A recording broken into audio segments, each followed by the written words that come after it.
Hello everyone, and peace of Christ all of you. Please invite your friends and let us share this topic together. Now, I'm not going to play the video of this lady in the screen for a very simple reason. She have a very dirty mouth. However, I have a link down there. You can watch it. Supposedly this lady, she claimed that when she was 15, she was doing Hajj with her family in Mecca. She was sexually assaulted. One grabbed her bum, and the other one he grabbed her breast. Now, I'm not going to go into details if this is true or not. It might be true. It might be fabricated story. We don't know. I mean, when she was 15 years old, now she is 50. You see, I'm not the one who defends Islam, as you know, and I'm the last one who defends Islam. But people, they can claim things just to get famous, or it can be true. So God knows really where is the truth. However, by speaking about this topic, she opened the door for a lot of women to share their stories about what happened during visiting the Kaaba. So they make a hashtag in Twitter. It's called I think I started the mosque me too. The mosque me too. So speaking about women going to the Kaaba and get sexually assaulted during the Hajj, and look like there's a lot of women, they suffer from the same problem when they go to Saudi Arabia to practice what it's called Islamic rituals grown around the Hajj. But here the question is, I mean, why a woman, she want to go to such a place? Don't you know that in such a place you can get sexually assaulted? I mean, look at this. This is a place, have tens of thousands and small tiny square. There's no space. Like now, at least there is a space now. This is a new picture. You know, especially during the Hajj. I mean, you cannot even walk. 5,000 people get killed by stepping in the top of them in one of the years in the Hajj, not long time ago. So why you want to go there? Why somebody want to take his daughter, she is 15 years old, to such a place? Why a woman, she want to be there? I mean, I don't understand the logic. So if you don't want to be sexually assaulted, you don't go to such a place where everybody touching everybody. Everybody is in the bum of everybody. I mean, how you can control it? Even if you have a family with you, and they are trying to surround you, they will lose you. The crowd is so huge, and you get what you ask for. So you don't go to such a place and then you wonder why somebody touched your bum. You are going to a place extremely busy. And, you know, we don't want to say that Muslims who go there, they go there for this reason, but there's a lot of Muslims, they want to do that. You know, it's fun, especially those who live in the Kaaba, in the area around the Kaaba. You know, Saudi Arabia is a taboo place for sex. Everything is undercover. So the best place to go and molest women is the Kaaba. So today I'm not going to really read and discuss the articles and those posts in Twitter about women speaking about what happened to them in the Kaaba. But we will discuss something more important. Here we see a post says, being covered from the head to toe during the Hajj had not protected me. Well, I mean, this is very silly. I mean, who said that hijab is to protect you? Hijab is to own you, to control you, to subdue you, to make you as a puppy, is not to protect you. Because if the hijab protects you for protection, then why the Islam, he ordered the man to beat the wife? And here I find that this woman is kind of a silly. She is so upset because somebody grabbed her, excuse me, her ass 20, 30 years ago, or 35 years ago. But you are not upset from the Quran ordering the man to beat the woman? You are not upset that the man can, and look how filthy her language, I mean. I cannot play what she is saying because she have a very filthy mouth, like Muhammad. So, you are upset because somebody grabbed your bum, but you don't accept that your mom, she can be beaten. And what happened to you? I mean, you are a Muslim, you are going to Hajj, and now your hair is red, I mean, I don't know. You see what's happened to people. So here we see that I don't know, maybe somebody looking to be famous, but because I don't see any reason for you to be upset about something happened to you 35 years ago, and you could not speak about it, and you are talking about it today, because you have all those years you never open your mouth. I mean, you are in America for a long time. Why today you open your mouth? You know, like lately we start seeing that somebody will come after 20 years, accuse a man that he did something to them. Where have you been in the last 20 years? What happened? You didn't have a mouth before? You see, I understand if she lived in the Middle East, maybe she is shy to say, but did you report this to your parents? Did anyone know? I don't know. So people, they can say things, but is it possibly to happen? I believe that it happened every day in the Kaaba. However, this is not really what I care for. What I care for is the tradition of the Kaaba is the tradition of sexual assault. If this has happened to her, the question is that the fault of the guy who sexually assaulted you because he is a perverted man, or because of the one who organized this occasion?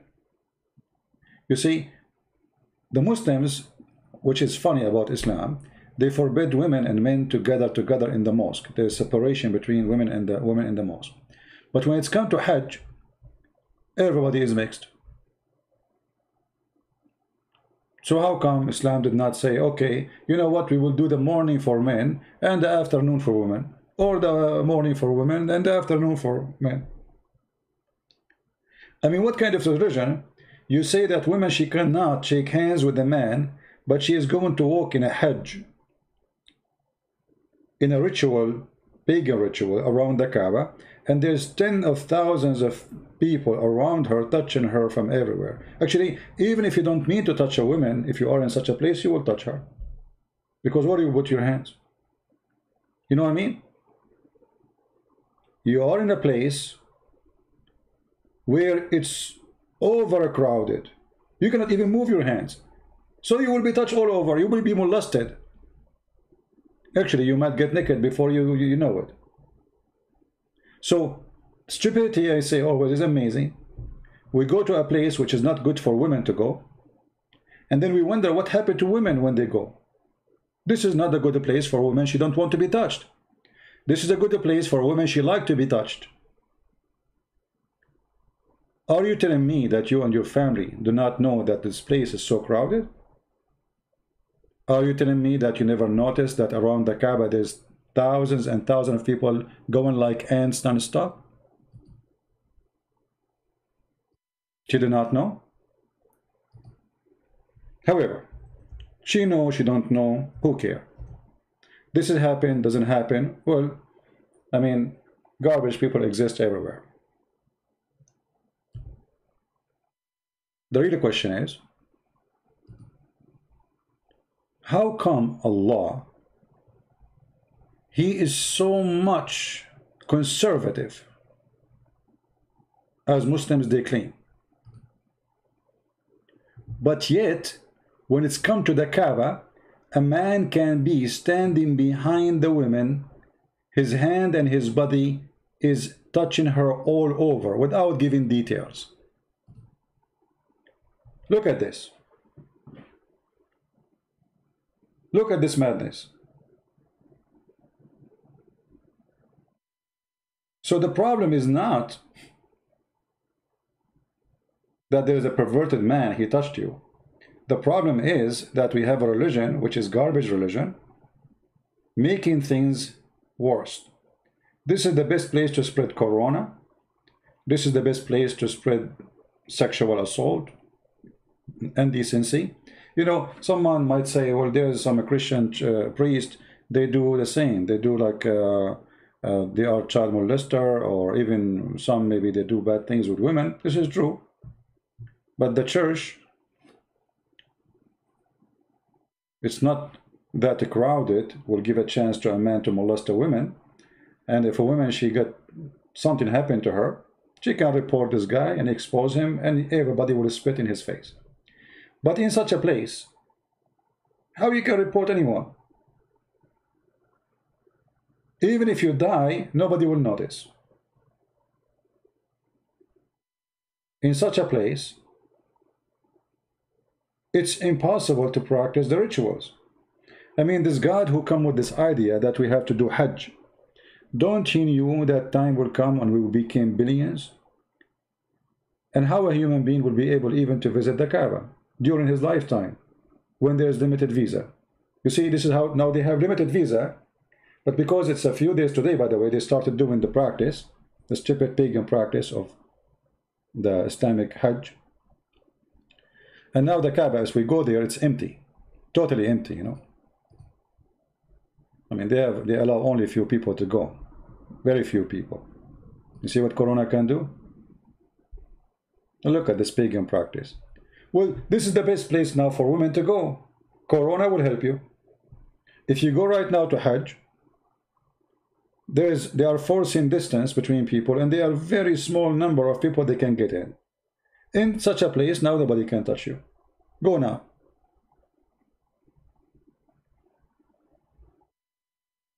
You better go now.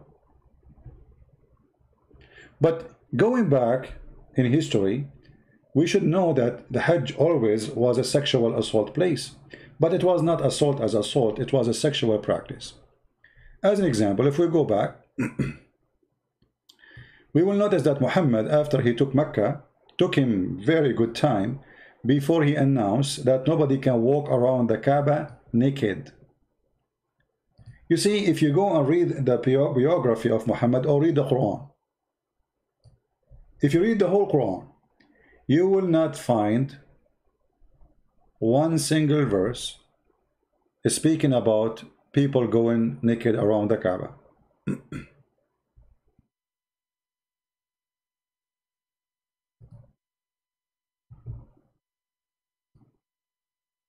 Where was Muhammad all those years? Why he did not get upset for people going naked around the Kaaba? You see, we see the Muslims speaking about idols, etc. What about naked?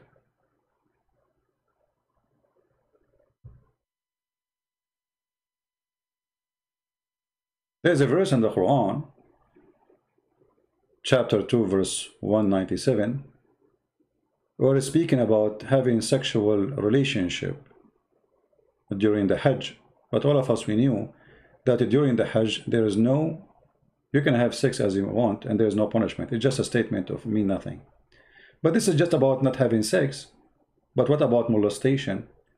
What about sexual assault? What about playing, touching, all kind of things in the Kaaba? And what kind of religion was practiced around the Kaaba where people go totally naked? Shouldn't we ask ourselves what it was practiced there? Naked? I mean, what is exactly they used to worship in this Kaaba? And here we go back to the roots of this religion. This is a very sexual religion, where women, they used to go around the Kaaba totally naked, wearing nothing. And women who have their own, let us say, request from Allah, the biggest God of the other gods, Allah and Akbar, if she have request, like let us say a woman, she want to have babies, but she have a problem, she cannot have babies. So when they have their period, they go around the Kaaba, and then they stand in the front of the black stone, and they touch their private part, and then they take the blood from their private part and they place it inside the black stone. And then the man, he come after that, and he insert his private part inside the black stone, and praying to Allah that the woman, she will get her fertility. In other words, we can say that Allah is another version of Baal, the god of fertility. Actually, if you go in the Quran, you will notice that Allah, he was in competition with Baal, for he is claiming to be the god of fertility. And Allah, he claimed that he is he's a creator, and Baal is a creator, but Allah is the best of the creators.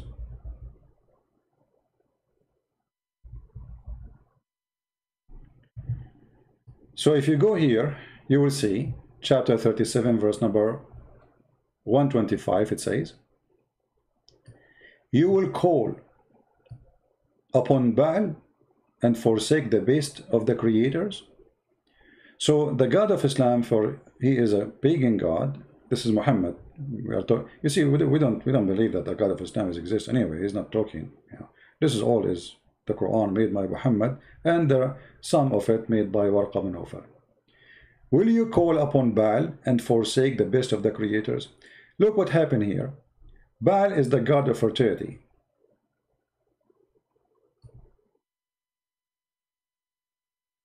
And the Arab believe that Baal is the one who will give them babies. Allah is in competition with Baal. I am the one who give you babies. I am the best of the creators. And by acknowledging that he is the best of the creators, that means he acknowledged that Baal is a creator too. You see, you don't say I am the best of the creators unless there is many creators. If you say I am the best in playing chess, that means there's many people play chess. If you say I am the best in running, that means there's many people there, because you cannot say the best unless there's others. So he is the best of what? The creators. Okay, how many creators we have? He just named one for you. Allah acknowledged that Baal, Aka Muhammad, acknowledged that Baal is a creator, but he is upset because how you call upon Baal when I can do better? You might see in some Islamic translation, they took off the word creators and they put the word creation. That is a false translation. The word in Arabic is al-khaliqeen. أتدعون بعلا وتذرون أحسن الخالقين? Are you going to call upon Baal and forsake the best of the creators? What's wrong with you? Why you do that? So the god of fertility is very well embedded in the cult of Islam. It's just a competition between two gods. If we go actually to the black stone itself, we will find that the black stone itself is made in a shape of a vagina, presenting the purpose of the black stone.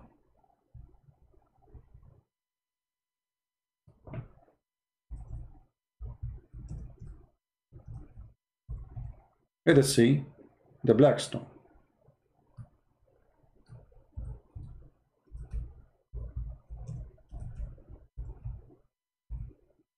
We will open pictures from Google. This is the black stone, as you see. And you can tell right away that there is something wrong with the shape. I mean, out of the shape of everything in the world. I mean, you can make it look like a watermelon. You can make it like a square. You can make it whatever, but why it's in such a shape? I mean, what this shape is about? What is this?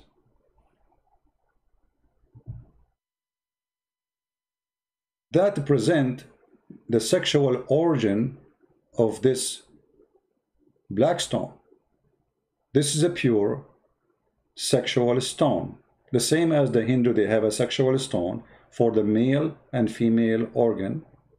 Islam have a sexual stone, and in this scenario, it's for the female. If you have my book, Sex and Allah, you will find that there's a woman, she was walking around the Kaaba singing. I don't know how many of you have my book. Singing about showing her vagina. And she is saying now she is showing it to Allah. And she don't want any man to get close to it. This is a song she made. Muhammad, after he saw this woman totally naked, and this is after he controlled over the Kaaba, he wanted to marry this woman. for he saw how beautiful she is naked. And only then Muhammad, he decided to stop people going around the Kaaba naked, because he don't want this woman, who he want her to be his own, to go around the Kaaba naked.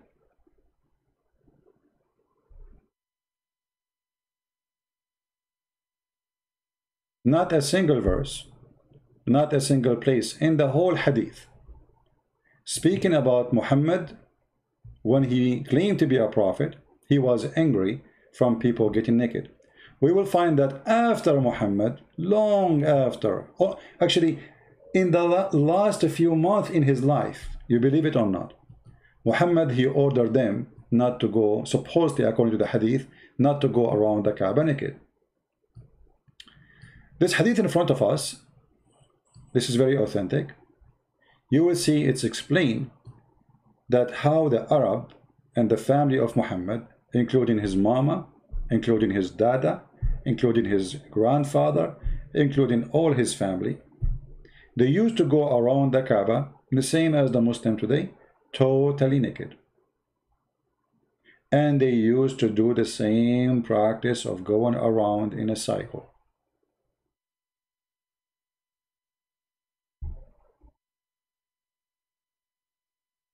Muhammad, he did not change anything. He said to the Arab Muslims, do as they do. أفيضوا من حيث أفاض الناس. If we go to the Quran,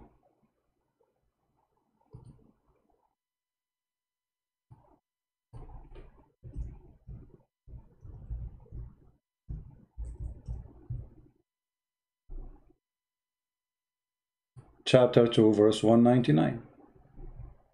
Do the same as the Arab before you. Nothing changed. It's the same. Do the same as people used to do. And actually, I find the translation very funny when Muslims they translate. This is Yusuf Ali. Let us change the translation. Pass on from where the people before you do the Hajj, they used to do. This is the practice before Islam.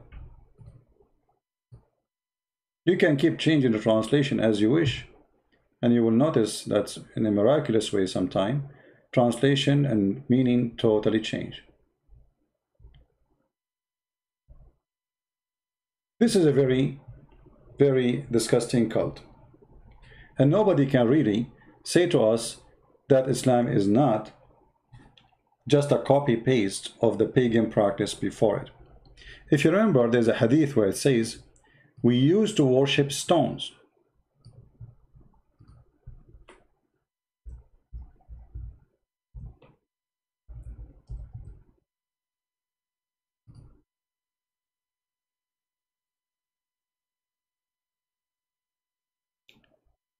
We used to worship stones, and when we found a better stone than the first one, we would throw the first one and take the later.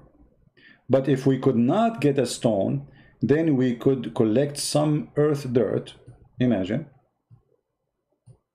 and then bring a sheep and milk that sheep milk over it and perform tawaf going around it. The same. This is the same garbage. You see, they say to you, this is Abrahamic. I mean, what is it? What Abrahamic? This is, you see, we used to worship stones.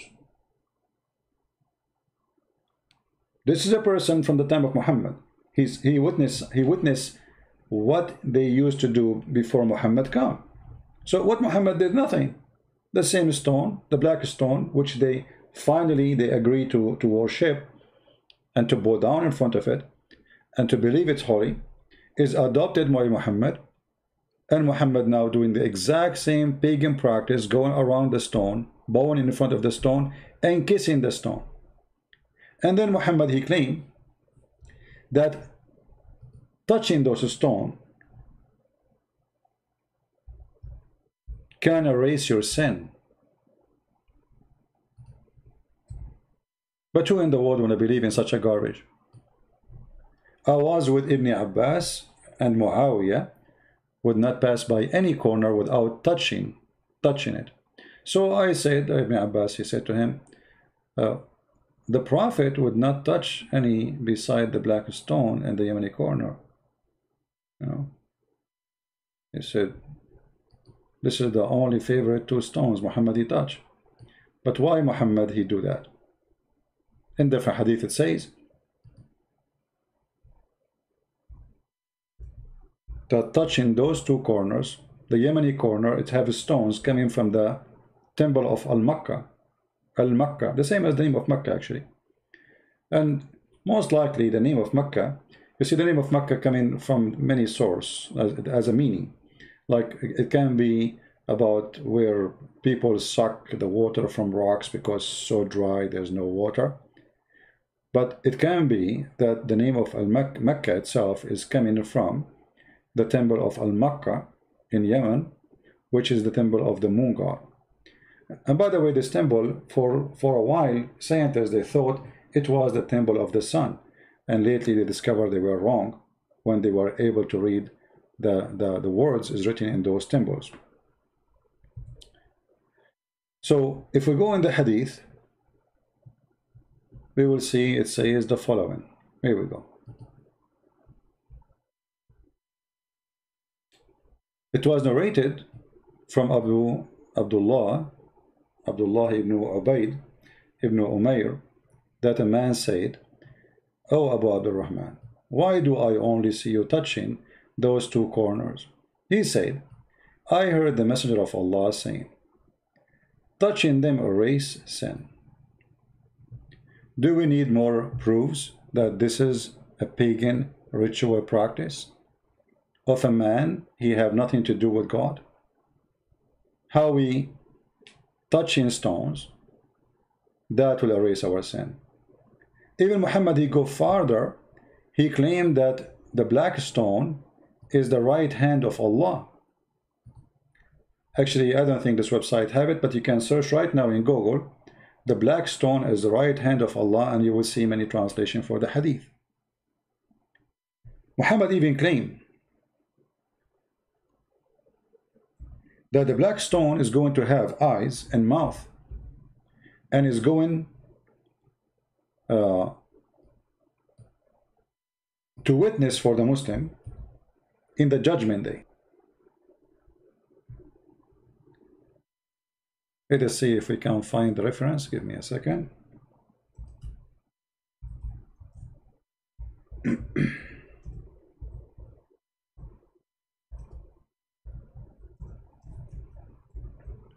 It's very easy usually to find reference in Arabic for me because I remember them very well. But the problem when they translate them and you put them in Islamic website in English, the search engine is very bad. And even there's a lot of hadith that have never been translated there, and even they change their meaning. So let us see.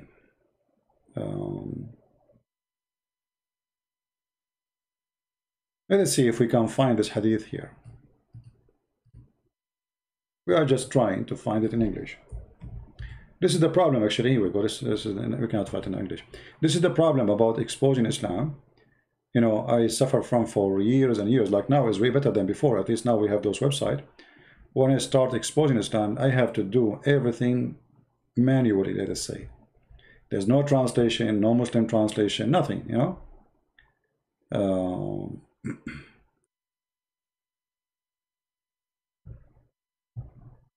Let us see a different one.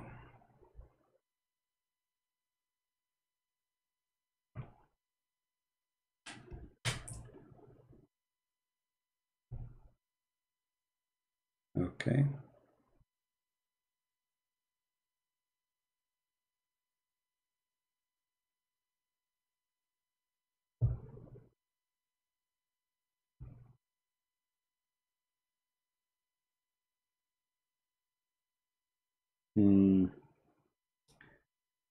Let us try a different story. I don't like to mention something without giving reference, you know. Okay.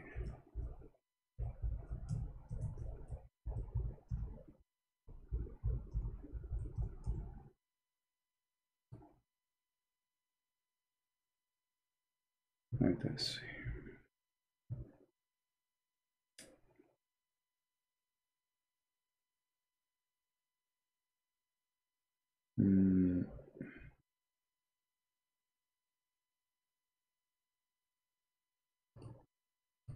Let us try this one.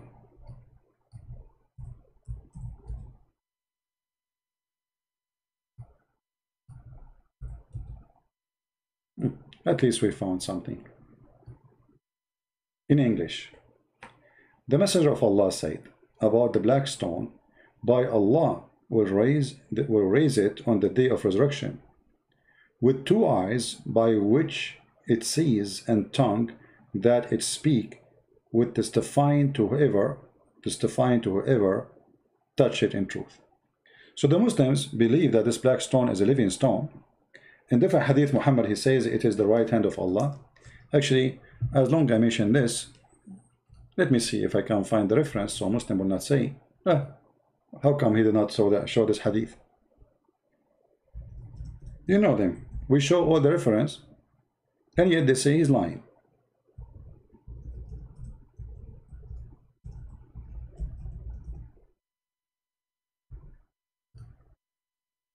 Let us see.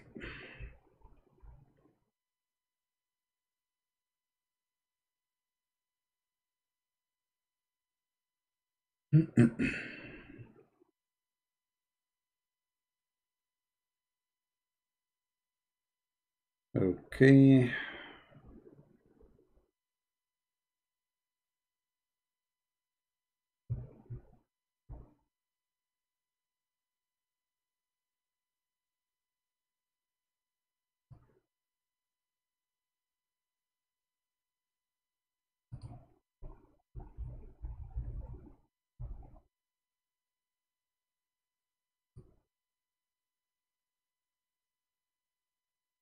All right.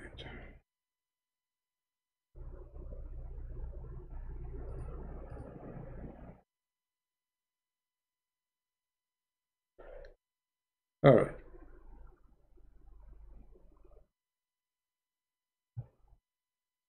We found the hadith, and this is a Muslim translation.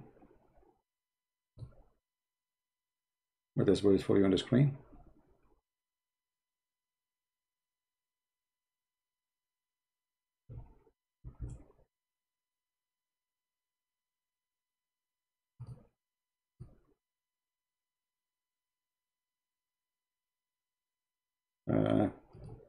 When you click at the page play commercial.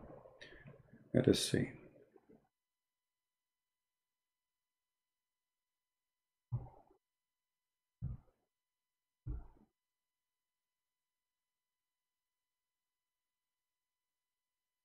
Trying different website.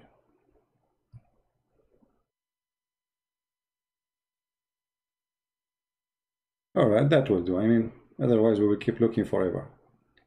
But you can do your own search, you know, and try to find it yourself.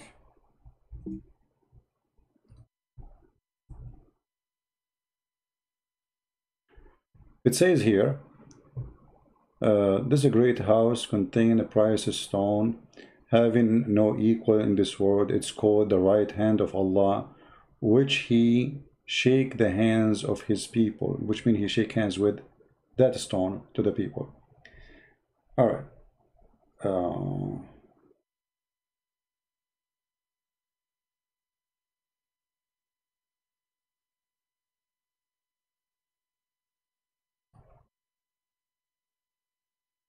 But where is the hadith translation?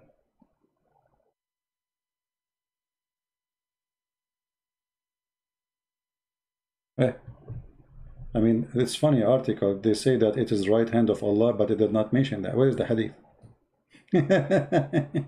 I thought we got the website finally. I mean, this is the most funny article ever. You mention the story, but you don't mention the main purpose. I mean, the cake. You talk about cake, but you don't show the cake.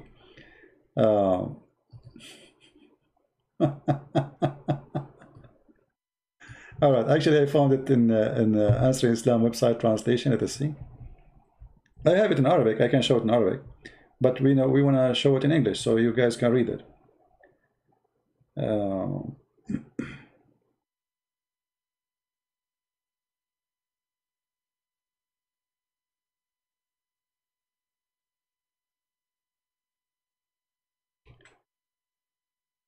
Let's see.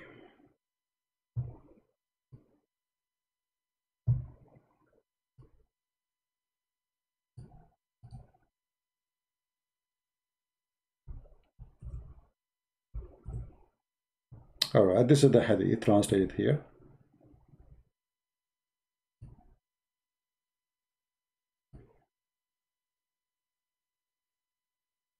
Actually, here, Brother Sam Shamoun, he have a full article about it, and this is the reference.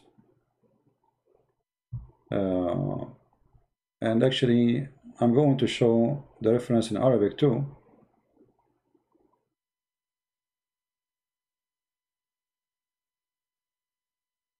For those who speak Arabic, just give me a minute, because it looked like it's kind of hard to find in Arabic in English.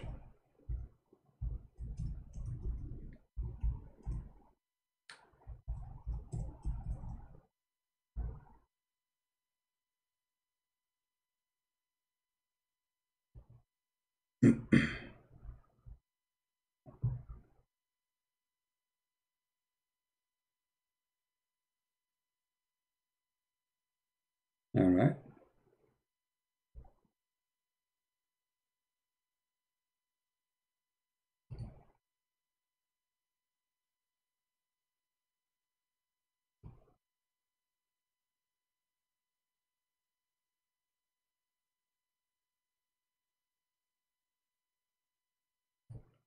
I have the hadith already in front of me, but I'm trying just to find, as you see, this is the hadith. This is a book, but I'm trying to find more powerful reference. Go into Mr. Google now, as you see, just to share with you the screen.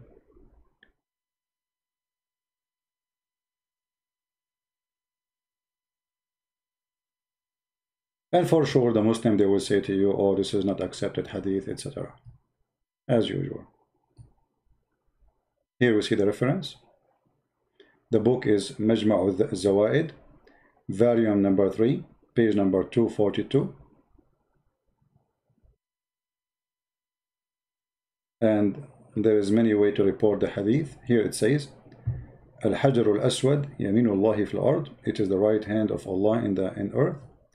And the other hadith it says, هو يمين الله عز وجل يصافح بها خلقه. So it is the right hand of Allah. He shake hands with it those who He created them. You know? And he is saying here that this hadith, the last one, is sahih, for it is, and the men of the hadith are trustworthy. The first hadith, which is the black stone is the right hand of Allah, it's the same actually between the one they agree with and the one don't agree with, but it's the way it is recited, or let us say written. So he's saying the one it says the black stone is the right hand of Allah on earth is rejected. The other one, which is reported by At-Tabarani, where it says وَهُوَ يَمِينُ اللَّهِ, it is the right hand of Allah and He shake hands with it. And then he says, and this is reported in the book of Majma' al-Zawaid, page number, volume number 3, page number 242. And he says here, and the one who reported this hadith, Abdullah ibn al-Mu'ammil, and he is trustworthy, and Ibn Hibban, and they said he might make mistake, you know, but all the men in the hadith are trustworthy and sahih. We can just, post the link for you, and you can use Google Translation for it. Let us do that.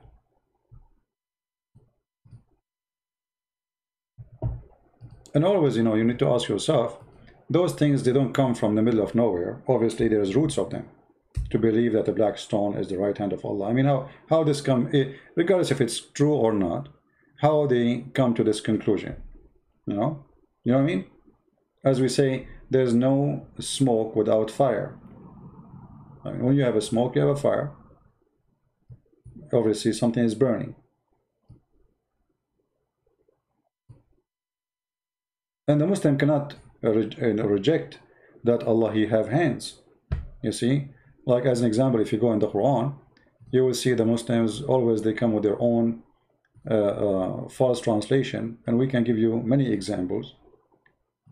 Like the Quran, many places it says Yaday Allah, the two hands of Allah, the two hands of Allah. In the translation, you know, they don't put the word two hands of Allah. They put authority, they put, I mean, they put everything except the word which is speaking about the two hands of Allah. As an example, if we go, let us go to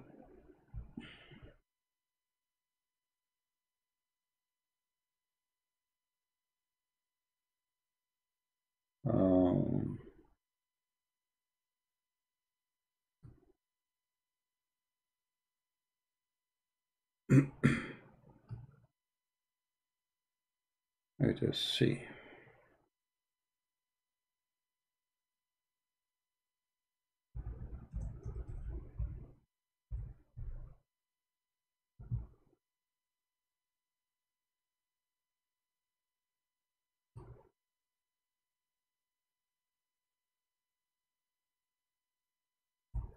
If you remember once when David Wood was debating with a funny kid, Muslim kid, he said, who said that Allah have body parts, denying everything Muslims believe in, because Islam, you know, Muslims don't debate, Muslims, they play games and they lie.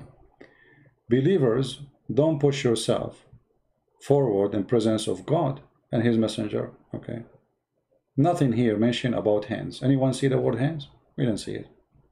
No hands, nothing.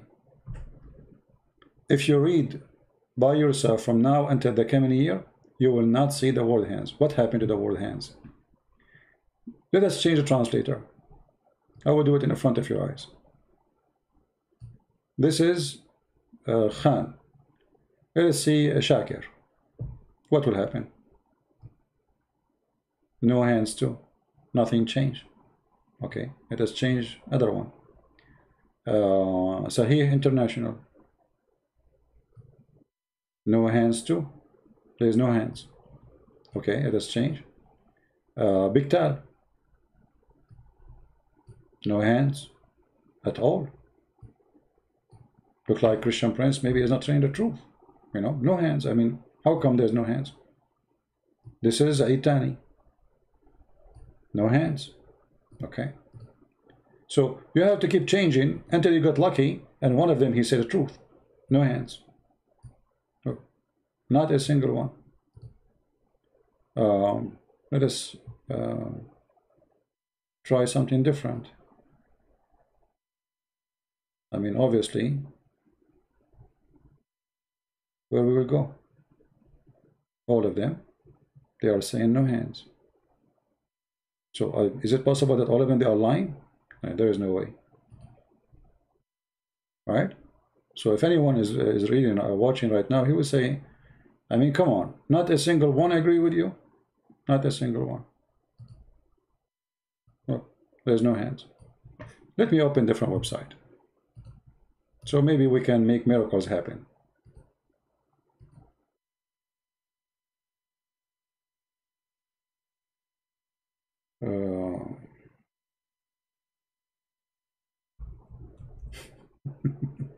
You see how hard our mission is? We are not debating about a cult. We are fighting deceptions all the way to the bones. This cult, based on deception, everything run in it is nothing but pure deception. Nothing. Period. Okay, we will open a different website.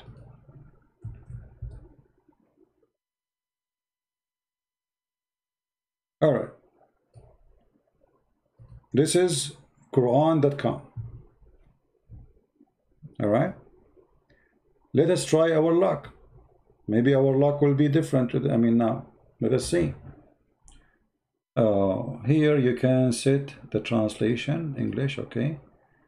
English, where are the translators? How you change the translators? I'm trying to figure out.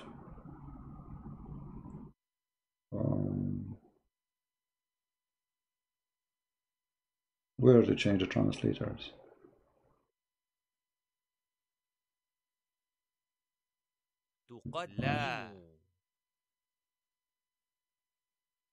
Maybe I have to open it first. Okay, here we go. All right. There's no hands until now. Let us go to setting. And now we choose translation. Let us add some translation. I will add them all. All the one they have in the website for the same verse.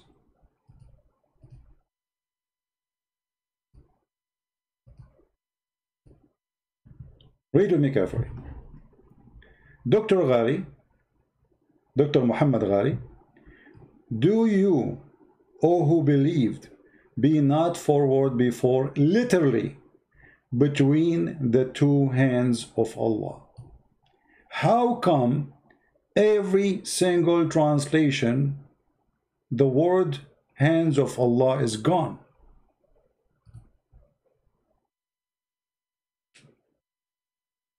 Any Muslim can tell me? I mean, do we have to struggle, go translation after translation after translation, searching everywhere? Not a single one of them is truthful. And I think this guy is a liar too. He did it by mistake. Did you notice? And look what he said. Literally. It's not metaphorically. If you go then to the rest of the translation, nowhere it says the word hand at all. Not a single one of them. So if we do not have one translation getting them the rest busted, all of you will say, Christian Prince, no way. I mean, all of them, they are saying something and you are saying something. You know what I mean? You can go to Quran.com, chapter 49, verse number 1. You do not need the link. Here we go. Let's post the link. So yes, the black stone is the right hand of Allah. And yes, Allah have right hands. And he have left hands. Actually, the hadith confirmed that Allah have two hands, which is very funny and very stupid.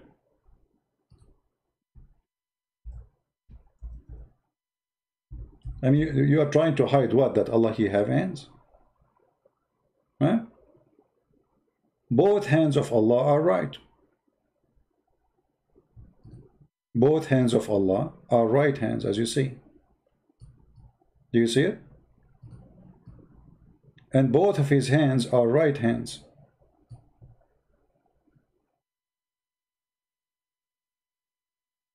So when we talk about the cult of Muhammad, we have to remember that we are fighting deception, lies, sexual religion, 100%. You see, all of Islam is about sex. Black stone is about sex. The Kaaba is about sex. As-Safa and Al-Marwa, you remember As-Safa and Al-Marwa? It is a sexual practice of Hajj, where they have a statues for a male and female, one in a small mount and the other one in the other mount, facing each other. And the Muslim, they go between them, which is a status for a male. He have sex with the female inside the Kaaba. And the Arab, especially Al-Ansar, they used to worship them and go between them. And Muhammad adopted the same story. So when you want to complain, as we saw this woman, she's complained about sexual assault in the Kaaba. Why you go to the Kaaba? Don't you know that this is the best place for sexual assault? This religion is about sex. When you accept to marry, you accept to be a Muslim woman, you accept sexual assault, part of the contract. Why? Because according to Islam, your husband, he can rape you. If you remember the story, where a man, he did beat his wife until her skin became greener than her clothes. Do you remember? And this is Sahih al-Bukhari, very authentic. And this is the reference. What the story is about? The story, this man, he want to have sex with his wife. The wife, she don't want him. The man did beat her until he made her skin green. What Muhammad said to the man? He took his side. Read the story, it's in front of you. I can post the link for you if you don't believe me. Muhammad did not question the man. Actually, there's a hadith that says a man should not be questioned for what reason he did beat his wife. Nobody should ask a man why he did beat his wife. And Muhammad here, he did exactly that, you know. He did not, he questioned the women. Why you are doing this? At the end, he said to her, oh, if you think you can go back to your previous husband without having sex with this guy and taste his juice. Imagine how filthy this man is. You have to taste his juice. And if you look at the translation, the Muslims, they give us far away from the truth. It says, if your intention, if that your intention to go back to your previous husband, you know, you should know that your previous husband is unlawful for you to remarry Rifa unless Abu Abdul Rahman taste your sexual juice, not have sexual intercourse with you. And look at this very filthy sexual religion again. Why a woman, she can't go to the previous husband unless somebody else do boom boom to her? What is this? Again, this is a very sexual religion. You see, when Muhammad says, you taste his juice, and he tastes your juice, and the Muslim, they say, until he have intercourse with you, they are trying to make it look nicer, but the fact that they make it even more ugly, because now you are, it's clear that Muhammad is enforcing this woman to accept sleeping with this man, which obviously she don't want, to the point he did beat her, still she don't want to do it, and she ran away from the house. And he's saying to her, if you think you can go back to your previous husband, keep dreaming. You cannot do that unless this guy, he do have sex with you. So if you have a plan to go back, go to his bed, this guy, make him happy. That is rape. That is literally rape. You are forcing the woman to go with a man, even if he is her husband. So what? A woman, she is taken against her will, is a rape. Doesn't matter who is the one who did it. Husband, boyfriend, stranger, it's a rape. So what Muhammad did, not only he said to her, you have to have sex with him, he made a rule in the Quran saying that any woman, she been divorced by her husband 3 times, she cannot go back to her husband unless she is being, excuse my language, effed by a new man in order to go to the previous man. Now, if we go and read the translation, we will find that not even one of them, he said the word effed. The F word is not there. The Muslims, they translate the word to marry, as we saw in the English translation too for the hadith. But the word in Arabic is tankah. Actually, I challenge the Muslim to go to a chat room, Muslim chat room, and say, I want to do nikah. You will see what they will say to you. They will say the F word to you. They will curse you. You know, if they know where you live, they will come to you. If you say, I want to do nikah to your daughter, because you are saying, I want to F your daughter. I challenge any Muslim to go to marry a woman and ask for her parents, because this is tradition in the Middle East for Christian Muslims. You go and you take your, you go to speak to the parents, and you ask for marrying the girl, right? But you will not find one person saying, I want to do nikah to your daughter. You will shoot him, because this is what they understand what nikah is. It is to F her. If you remember, when we read for you the verses in the Quran speaking about shaitan, he is doing nikah to himself. He have children. In the interpretation, the Muslim says that shaitan who do nikah to himself by inserting this into that. What this? The Muslim explained that shaitan, he have a penis in the right leg, right side of his leg, and he have a vagina in the left side of his leg. And then when he have sex, he shake this with this, and he enter this into this, and this is nikah. Here, Muhammad, he come with a rule, which is not only perverted, it is sick. That if you been divorced by husband, finally, it is not lawful for him unless she take another man as a husband. This is their translation, by the way. It doesn't say that, it doesn't say the word marriage, it exists. But the word, you see, actually here you see how the verse itself exposed the word, the F word. Look, it says here, if he divorced her, it's not lawful for him until to do what? Tankah. Tankah. And then here we find the word marriage after that. Tankah zawjan ghayra. See the word zawj? She do what? Tankah. So he is a husband until she marry a new husband, or until she if a new husband. We showed you in the hadith, the man, he says to her, until he if you, not until he marry you. He's already married. Let us connect the dots together. Do you remember here the hadith here? Where he said to her, if you think you can get back your husband, previous one, you cannot. He have to do sexual intercourse with you. So already she's married. So the condition is not marrying only, he have to do the effort. Do you see it? Guys, are you connecting the dot with me? If this is your intention, right? You should know that if this is your intention to go back your husband, previous husband, he is unlawful for you unless you had sexual intercourse with you. Who? The husband. So already she is married. So what the condition is not remarrying, is to be having sex after marrying.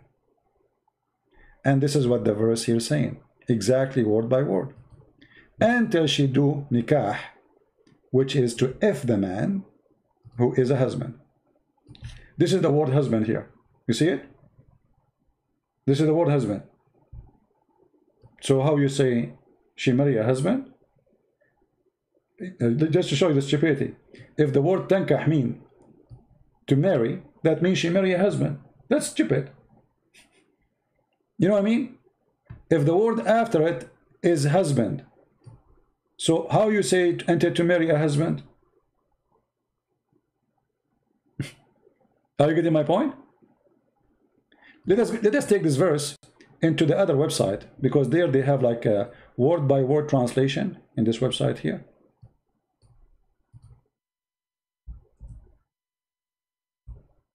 Let us see.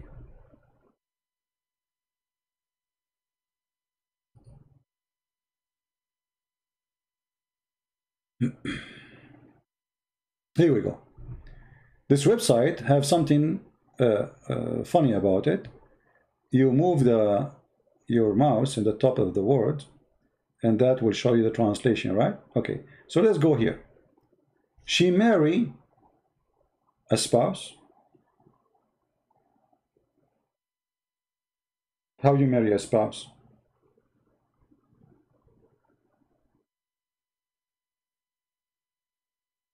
You see how stupid it is? If he is a spouse, how you marry a spouse?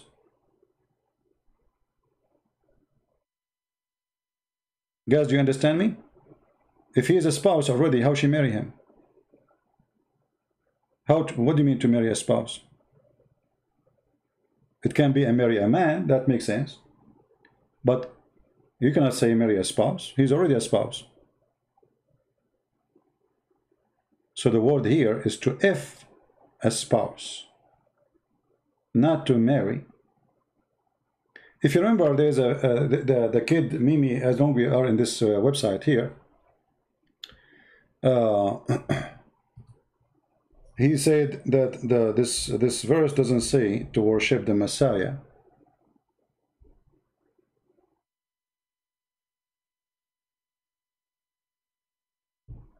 You remember? And then he hung up on me, the coward.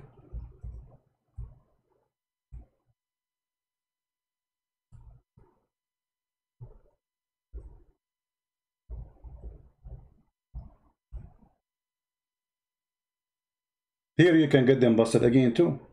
They said that when I said that the Quran say that the Quran saying to worship, that the Jews and the Christians, they took their rabbis and their monks as gods instead of Allah and the Messiah. They say you are lying. Doesn't say that. We challenge you to read it. We challenge you. Here we go. It's in front of you. You can open the same website here. I will post the link. And you can do the same method. Move the mouse in the top of the words one by one, and you will see that this is a true translation. They have taken their rabbis, their monks, as lords, beside Allah and the Messiah. Do you see it? Do you see it? They took their monks and rabbis as gods beside Allah and the Messiah.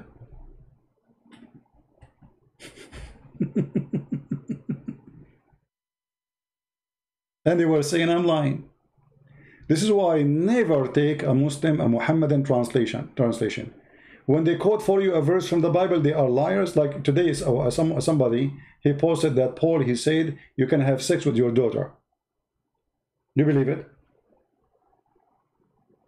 He said in 1 Corinthians 7, it says, Paul, he said you can have sex with your... When the whole chapter is about how to be decent, and actually is advising them not to get married so you can be devoting yourself to God.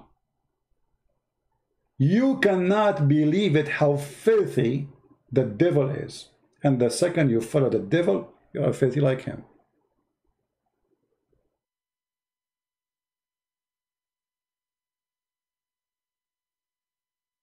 By the way, somebody said to me that there is somebody is posting my name, he is saying things, and he is posting a picture, I don't know for who, maybe it's claiming to be me, and he's saying a website. If anyone he do that, using my name to sell and do business, report him for me, I will report him to the authority. I never allowed anyone. If anyone collect donation in my name, please report him for me. I will report him to the authority. Even if he's overseas, still they can go after him. I just remember this.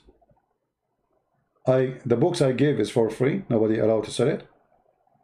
And nobody is allowed to use my name to sell and make business. I'm not here doing business.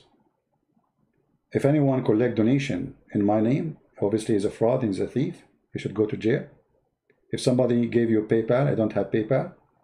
The only place I have is Patreon. So if you know anyone is doing such a thing, please let me know. All right? Nobody speak for me, and nobody collect donation for me, and I don't have PayPal.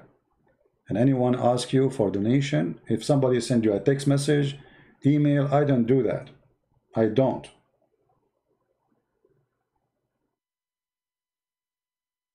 You always hear me talking from the beginning to the end. I don't mention give me donation. So how I'm going to send you a text message? Even if I need it. Even most of the time, actually, I forgot to put the banner for donation as today. Like now here, we don't have it all this time, right? Because we are not here for this purpose. The donation is to support what we do, but this is not the reason to be here.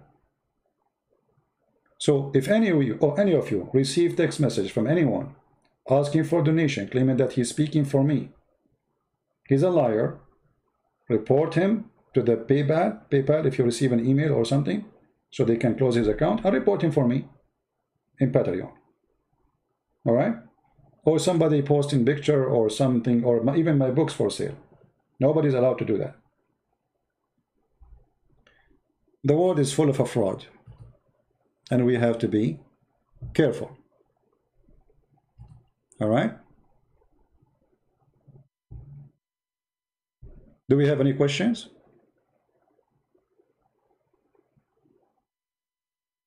Anyone have a question?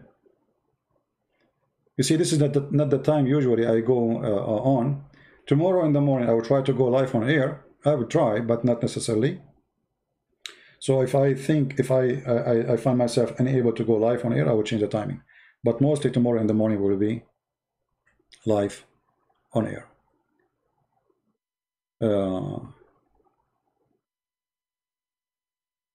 Yeah, and I will never send you a text message saying to you, give me your name, send me your picture, give me your email, or give me a credit card, or give me your PayPal, or send me money. I will never do that. even if you receive it from my official account in Skype. That's mean if this is happening, it means it's hacked. Is it possible? It's possible. You know, we hear about people getting hacked, correct?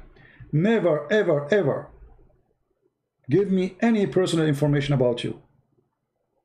I speak to people around the world. I don't care who they are. I don't ask them how they look like. I don't ask them how tall they are. I don't ask them how. This is not my business.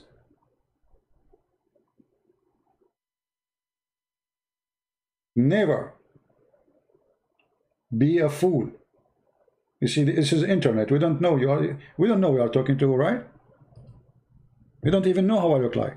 Even if I come next in the front of your door and I walk by, maybe you will let your dog to bite me, like what this guy is doing there. And then I have to say to you, I'm ZB, you know, like, come on, please don't let your dog bite me. No. Actually, once I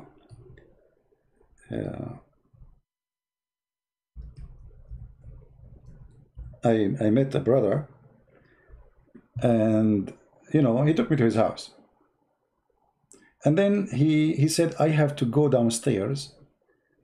We have nothing for you fit as a drink. I drink coffee and I drink tea. He didn't have any of them. I said, it's not important, really. He said, no, it's just downstairs. Okay. The guy, he went downstairs, and look what happened. He went downstairs to get, it's a very high building. So he went downstairs, and then suddenly the door of his apartment opened.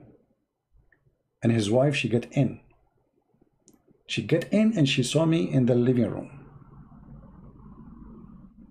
She looked at me and she ran out. I saw somebody look and run out and close the door of the apartment. I don't know who is that. Mostly it's his wife. But this woman, she thought she have a thief or something.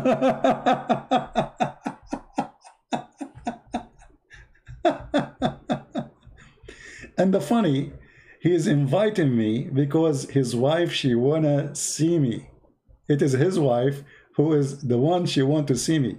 So he said, please, I mean, come on. You are doing me really a favor, you know?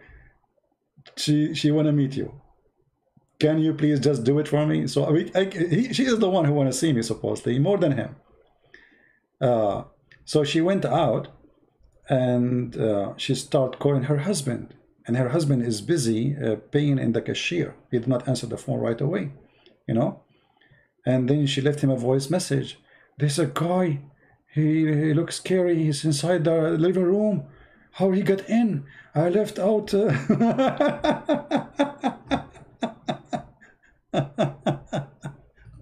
That was funny, isn't it?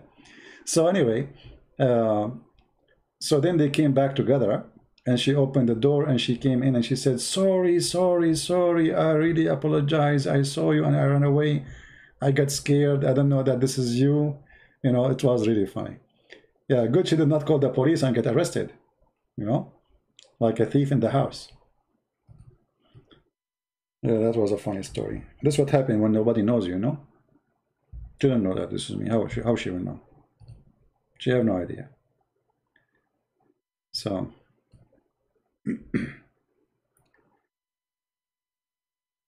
Oh, yeah, life is full of stories.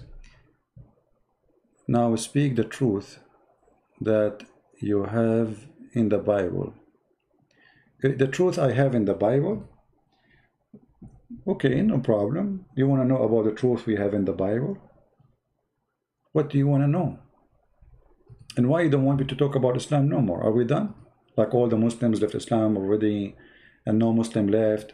So now we have nothing to do except speaking about the Bible? There's people who their specialty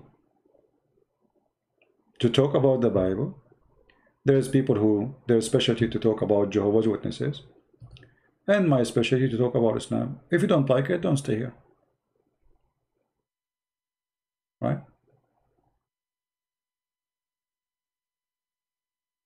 Why you are here? However, if you are interested, no problem. We can help you.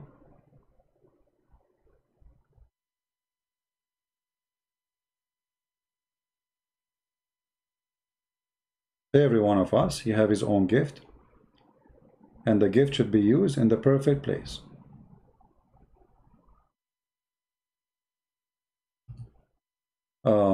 What is the thing about splitting the moon in the Quran? Well, splitting the moon in the Quran is just a stupid statement to expose Muhammad actually. You Christians and atheists and whoever you are, you should use this verse against Muhammad, not for his benefit. Because number one, scientifically, moon never split.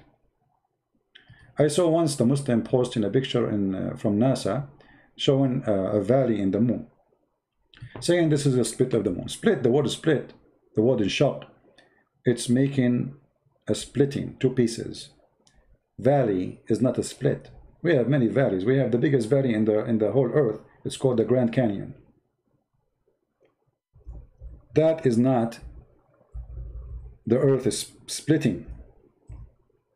So the fool Muhammad, he copied a poetry of a Christian man, his name is Amr al-Qais, where it says that the judgment day is near and the moon split. But he was talking about his girlfriend or his love, who is so white, and the Arab, they like white women, it's not a secret, and they are racist at the end of the day.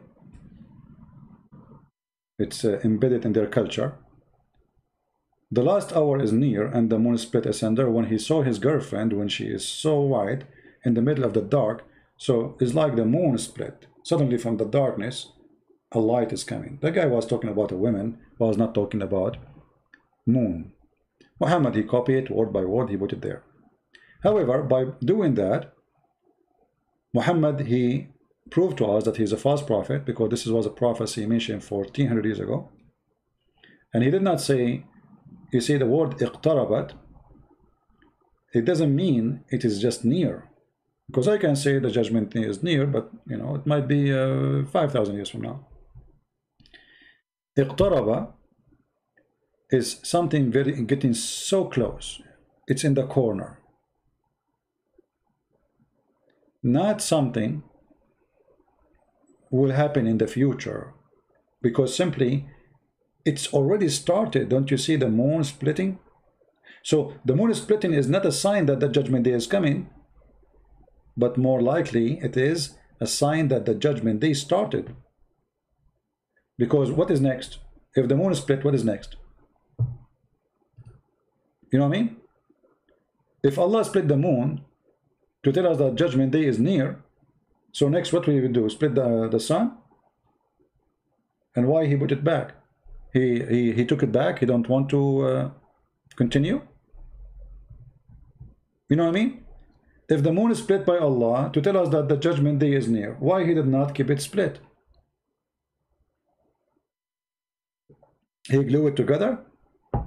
Simply, the stupid Muhammad, he stole the poetry from the Christian man. His name is Amr al-Qais, and he put it there. He mentioned it when he saw the eclipse.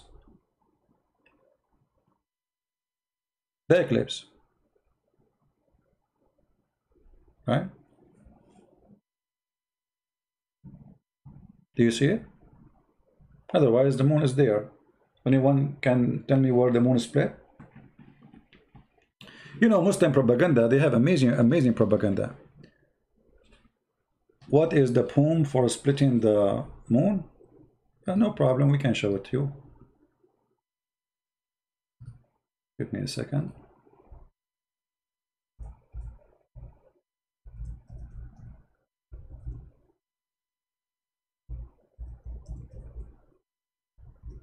Actually, Muhammad, not only he copied one sentence from the poetry of this man, he copied everything.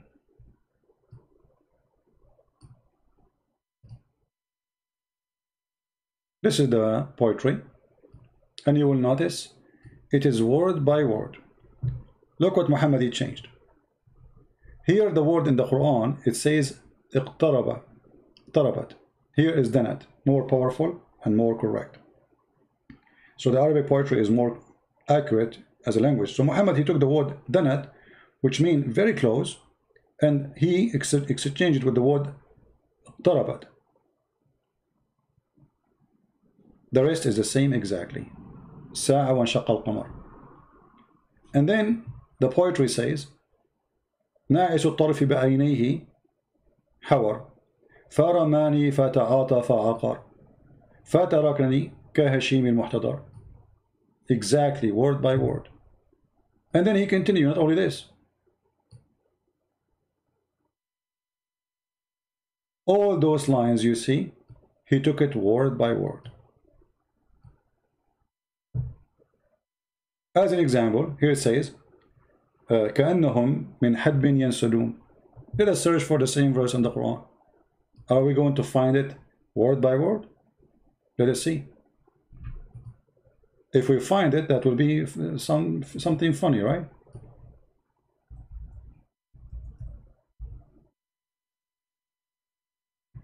Read it. Exactly the same word. من كل حدب ينسلون. Exactly, with no change, word by word. If I take a snapshot, let us take a snapshot from the poetry. Where is the poetry here? Okay. I will take a snapshot. I will put a line underneath of it.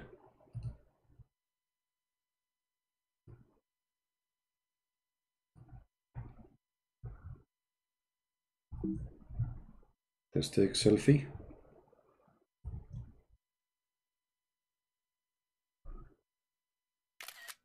Okay. Let us find the picture.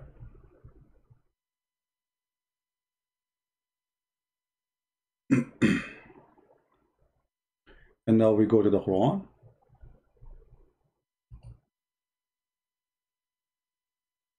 And now we put the two pictures next to each other.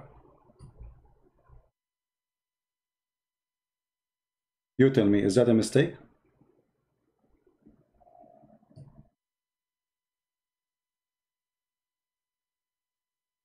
I'm trying to make it. Let us do this.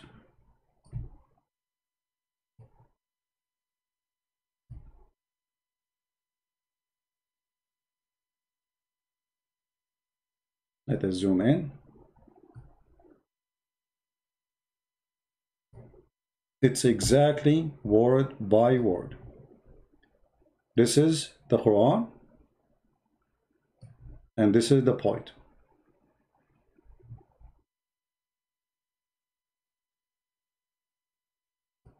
Not even a single letter changed.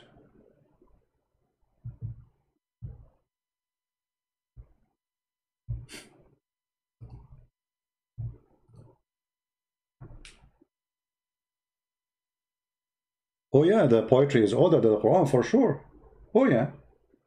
No, for sure the poetry is older than the Quran, not the opposite.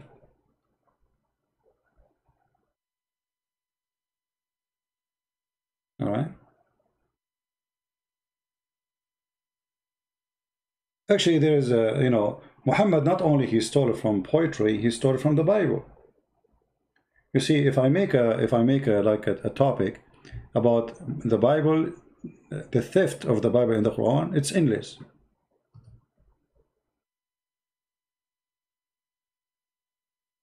It's endless, literally endless. Muhammad is just a professional thief. Somehow he's a stupid thief too.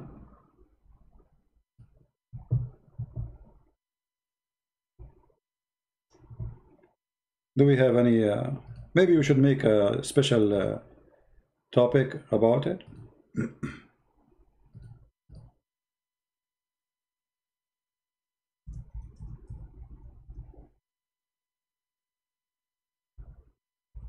Any Muhammadan?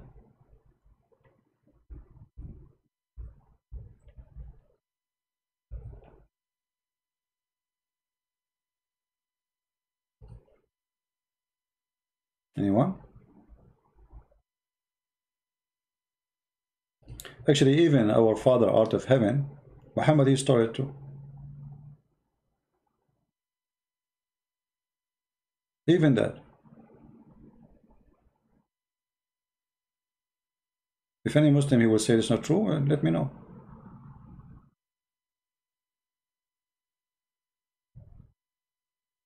Who of you remember that Jesus, he said something about camel and a needle as an example?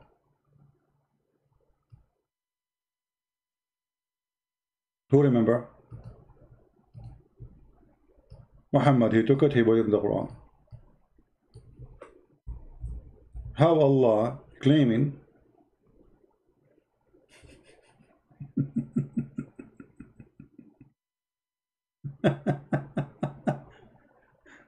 how Allah claiming to be God, but he take the word of Jesus, and this is God talking.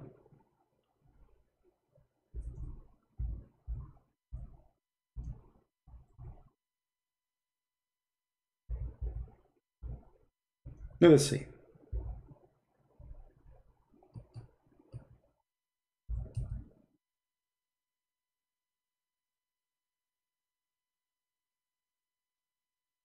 Do this verse for you ring a bell? Let us put it in the screen.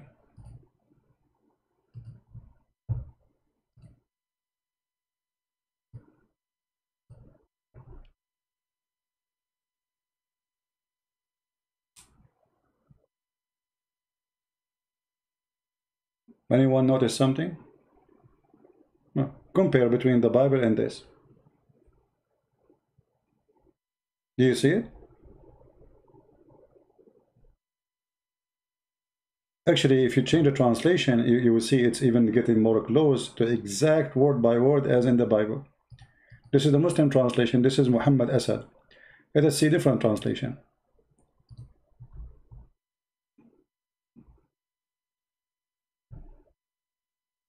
Do you see it? Is that a theft?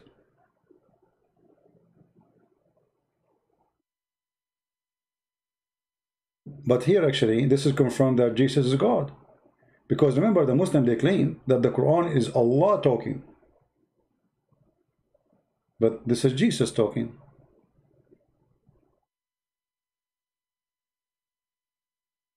The one who is saying he want to debate me, he's called himself Humar, I don't know. Do you want to call me, my friend? The Muslim who is so excited, do you like to call me? Say yes, I will open Skype for you. Because I have a feeling that you are the man. Are you the man? Debate Halal Humar. Okay, where is Halal Humar? Are you Halal? Are you Halal? Or you? This is your boyfriend? Is Halal with you?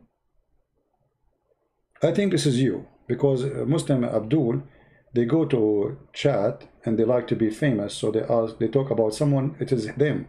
Nobody mentioned their name. We never heard of this guy. Who is this guy? Is that you? Okay, I think it's time to block you. You are just having a diarrhea and you keep repeating the same. Say hi to daddy. And next time, don't come here. Send the Hilal Humar and he will let him call me. All right, potato? Here we go. I just added you to my potato list. Have fun as a French fries.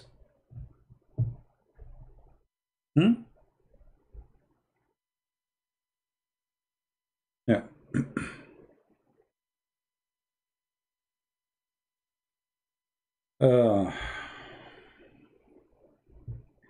Anyway, do we have any Abdul have anything to say? Any black stone kisser? Who is here a black stone kisser? He want to practice Hajj and get corona. And by the way, your prophet, he says that those cities are protected by angels and plague will not enter them. So why the plague is entered like crazy?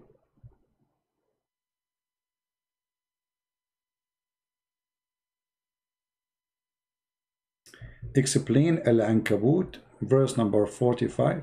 What do you want to know about it? What exactly you want from the chapter of the spider?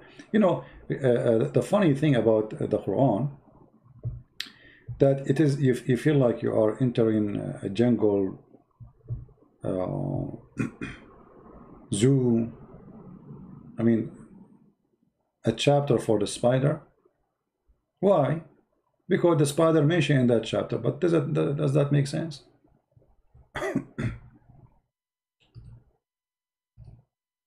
Tell me what you like to see in this chapter, my friend.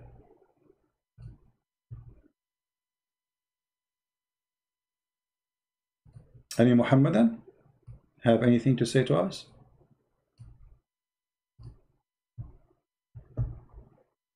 Actually, there's a mistake in the chapter of the spider where it says that the most weak house is the house of the spider. Because if this is meant to be literally, well, this is wrong. According to science, they found that the most powerful fabric is the spider fabric, to the point they are trying to make very expensive for president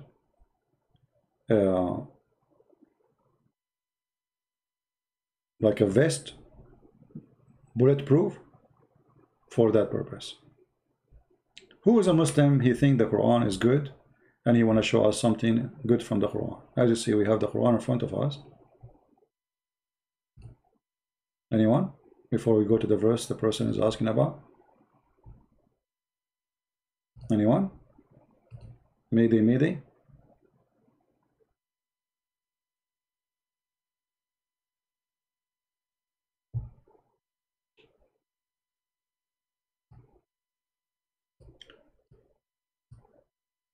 I don't know. What do you want me to explain that verse? The one who's asking me. What do you want exactly? If somebody asks a question, you better make your question full. I always see people sending me questions. I cannot even understand what they are talking about. So what is your question? What do you mean explain it? There's nothing there to mention, and there's a mistake actually. It says that mention Allah is Akbar, but Allah is talking.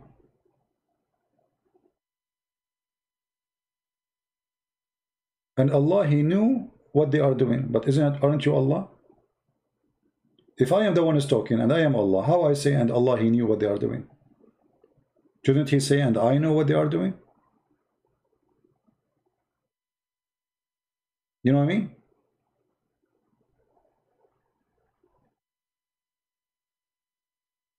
What is the contact of the she camel? This is a stupid story that there's a group of people, they have a prophet.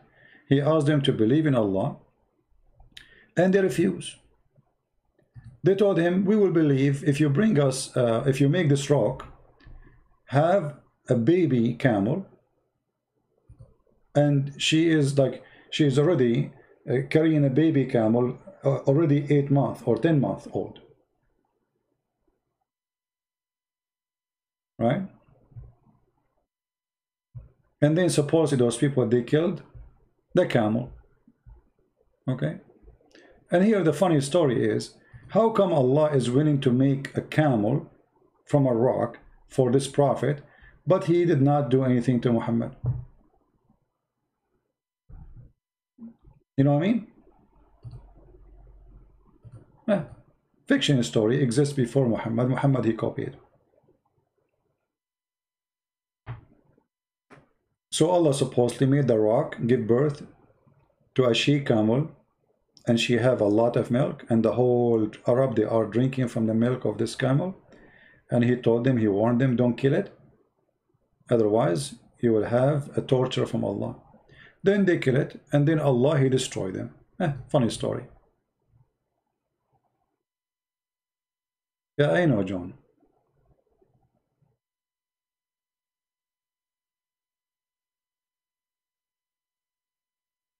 Any Muhammadan? Anyone have a question about the Hajj, the molestation place? If you want to read the article or see the video about this woman speaking about what happened to her, the sexual assault she have, the video is down in the info. I did not play her video. She have a very filthy mouth, and I don't even like to hear what she say. I don't like this kind of people who have a very filthy language.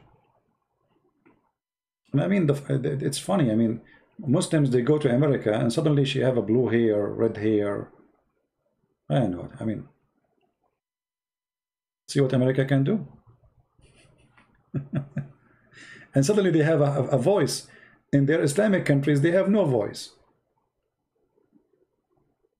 Women, they get arrested for posting a picture in Twitter, in Facebook, in the Islamic countries, in Egypt, in Saudi Arabia. A woman, she danced, they arrest her. Other women, she wear some clothes, whatever. I mean, they claim that they are decent country. Like, you know, in Egypt, they arrested women. Let us go here. I mean, they are like, let's say there's some people, they are empty-headed, and they have time to kill. So they make videos and they post videos in TikTok, whatever programs. They arrest them. But they arrest them for what? Because they are promoting bad things. This woman, she was in the Hajj. What happened? I mean, what? There is not even one single color is missing. What happened to your head? What is that? Okay, here. Anyway, so this woman, she posted. I don't know if she have any post about them.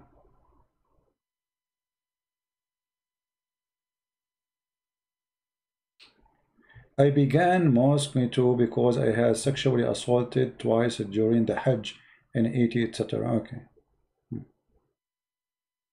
Look how the Kaaba now is empty. There's nobody. This is before, this is after Corona. Anyway, so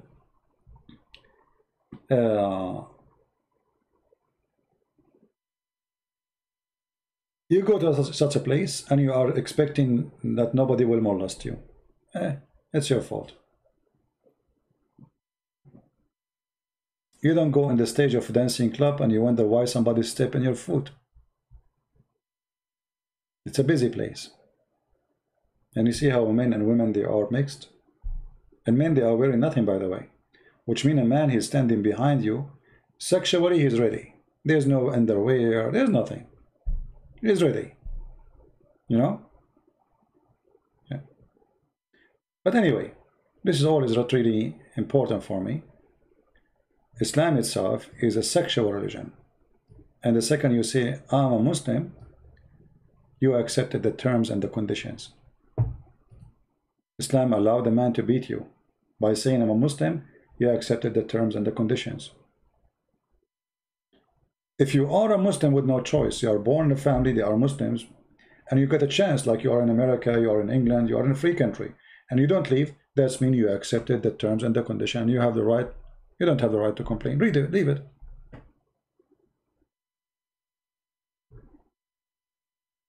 You know what I mean? And you know, I find always Islamic countries are the most hypocrite system ever. I grew up all my life in the Middle East, and I notice how the hypocrisy in the Middle East is #1 lifestyle. Middle Eastern in general, and I am Middle Eastern, nobody speak about dignity as they do. Nobody speak about honor as they do. Nobody speak as a cheating as they do. Nobody speak about God as they do. But you go there, you will find that the grocery store is a thief. The one who works in the grocery, the butcher, the postman, the phone guy. Imagine there, they go and they cut for your phone line. The guy from the phone company. They cut your phone. He go to your house. Assalamu alaikum. Wa alaikum assalam, Abdul. Is your phone is okay? I mean, look, suddenly, he is checking my phone. Is your phone is okay? You go to check your phone, you find your line is not working. You say, oh no, it's not working. So, okay, really? Okay, you know what? You have to go to the center and you have to make a request to fix it. The guy, he said, come on, you are here, man. Aren't you from the phone company? Why you don't fix it? He said, I cannot do that. I cannot, you know. Do you know how many phones I have to fix before your phone? You have to wait in your turn, my friend. I cannot just do that. You know, I mean, I cannot. You know, and he's looking at you. I mean, he's telling you something. And then you say, oh, okay, come on, you know, we need a phone. You know, we cannot stay without a phone. I mean, come on. And you take some money from your wallet and you push it in his pocket, and he will say, no, no, no, I cannot do that. And he's looking at how much you put in his pocket. Like, supposedly he's the good guy. He is the one who cut the line. He wasn't the ladder. The ladder is still there. So you give him, let us say, $50. He go back in the ladder. He connected the line, and he come back to you after 2 minutes. Is it working now? Check out. You go inside. It's working. Thank you very much. I appreciate it. Say, okay, but please next time be careful. You have to apply, you know. The biggest scam in the earth. And nobody speak about how perfect Islam and Islamic country is. The policeman is a fraud. The president, the king, the prince is a fraud. The judge is a fraud. I mean, whatever, you know, right now, if you go right now, if you are a Muslim, be honest. Search how many butcher in the Middle East. They are selling the meat of donkeys as meat of cow.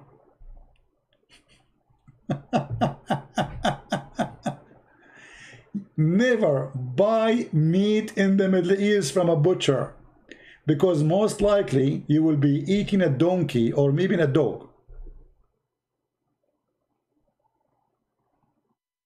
Especially if it is a shish kebab. It's kebab, you know kebab, because it's mixed in the grind machine. So there's no way to find out what kind of meat it is. They grind it in the machine. It's gone, that's it. So they go and get a donkey for $200. He's dying, old. They slaughter him. They cut the meat.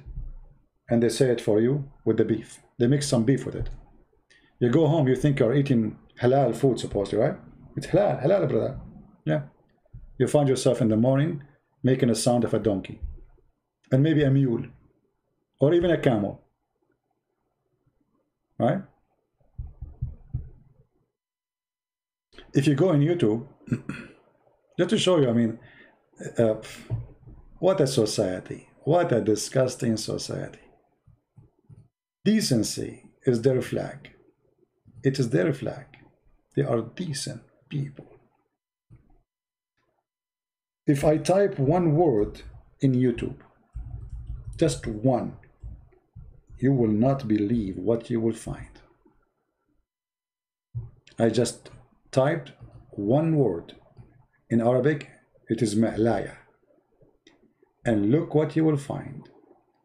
Tens of thousands of videos of women shaking their bum, dancing in a sexual way, women laying in the top of each other, literally touching each other, and everyone around them is a Haji. He went to the Hajj. Look, look, look. Look at the Hajj. Look at the decent people. You see, there's women in the down. I don't know if you can see. Let me zoom a little bit.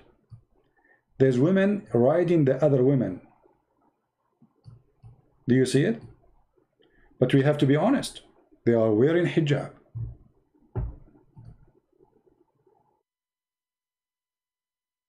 I mean, whatever you want to say, you have to mention and you have to be honest. They are wearing hijab. Yes, they are riding at the top of each other in a sexual way, but it's decent because the hijab is there.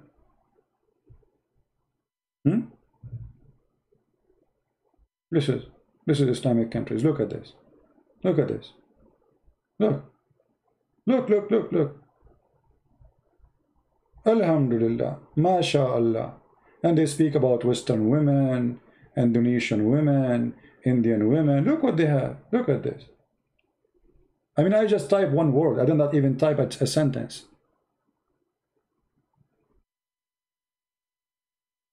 Look how they hold each other from behind. You see those women? They bend over and look at this guy, this Haji is looking at the look at this one. You see what I'm talking about? There's women, she is laying down. The other woman, she is in the top of the other woman. Do you see it? They don't dance. This is sexual dance. This is 100% sexual dance.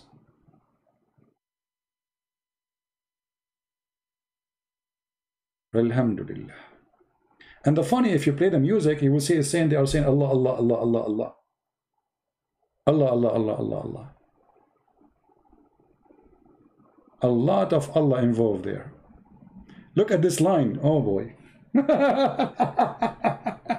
Look at this line. Do you see the line? They are lined up. Okay. We better stop. But I'm showing you how the decency work there. You see, if a Christian, he want to build a church, if they find a Christian preaching the gospel, they will arrest him, they will throw rocks at his house, they will burn the house, Allahu Akbar, but nobody will get angry from this. Not a single person. You make cartoon about Muhammad, they want to kill you. Erdogan is a Muslim president. He want to take Hagia Sophia. Nightclub is open 24 hours and prostitution is #1 business in Turkey.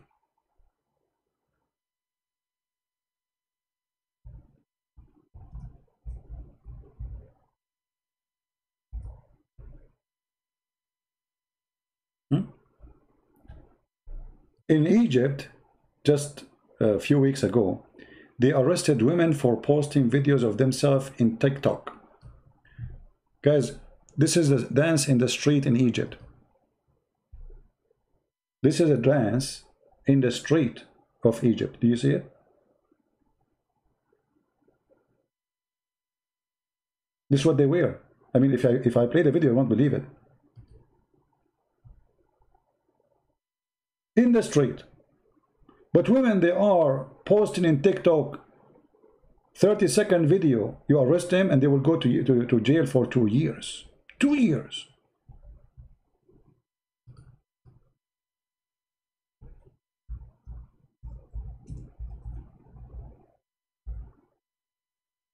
The most corrupt society ever. They make a stage in Egypt in the street and they bring a bunch of women. They pay them money, nothing for free. And look what they are wearing in the middle of the street. This is a video 4 months ago.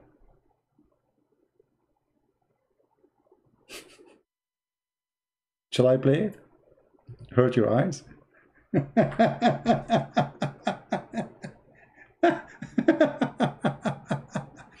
And then if you speak about decency, they will lecture you. Mimi Hijab, he is from Egypt, he will lecture you. Did you say sakalmi? Did you say sakalmi? When he is following the religion of Muta. Temporary marriage, one night stand marriage, Urfi marriage, Zawaj friend marriage, travel marriage. No, I wanna watch it alone. I'm not going to let you watch. Hold on. I did mute the sound. Right now I'm watching the video. Oh boy. Oh man. What? Oh no. Oh boy. Uh-oh.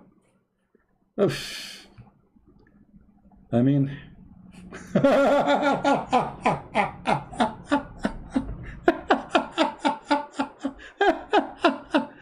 You will not believe what I am seeing. Oh boy. What is the mullahs? Brother, and the women, the Muslim women wearing hijab. Muslim women, they are wearing hijab and the sheikhs are there. I will show you just a little bit of the video, okay? Is that okay? Guys, give me one if it's okay to show you like few seconds of it. Give me one if it's okay to show you. No screen. See, people are dying now. They want to see the screen. No screen, no screen. Okay, no, I will not show you now. No. Okay, I will make you see few seconds. This is Egypt, 2020, where women are arrested for posting a video in TikTok. But this is okay in the street. This is in the street. This is not in a private place. They put those things in the street. Public. Anyone is walking down the street, he see it. This is not a casino. Can you believe it?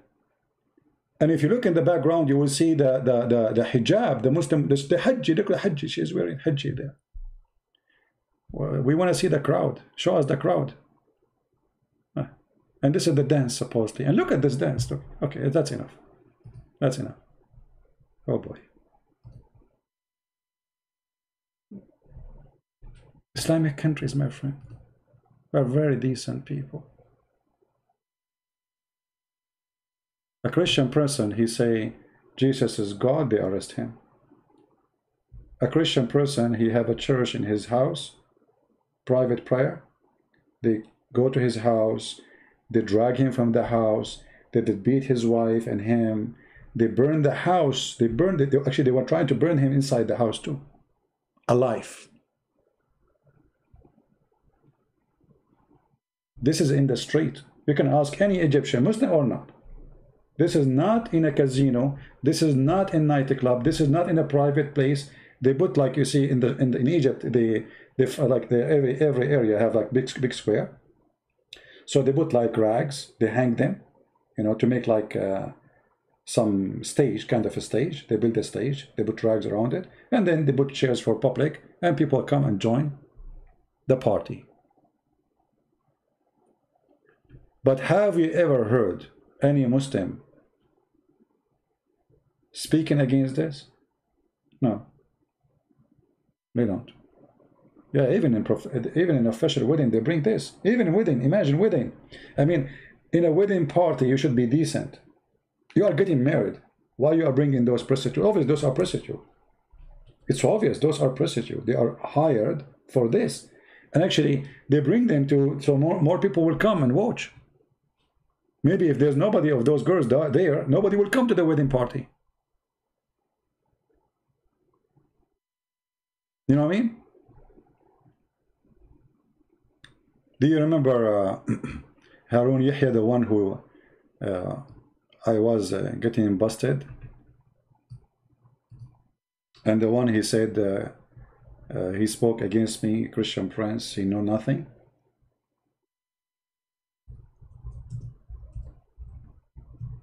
Christian Prince, he know nothing. We showed you his pictures, remember? The one who, the one behind the science of the Quran. The guy who want to invite people to convert to Islam. This is him. You remember him? He have a Islamic Da'wah show. Actually, let me see if I can find a video of him. Hold on.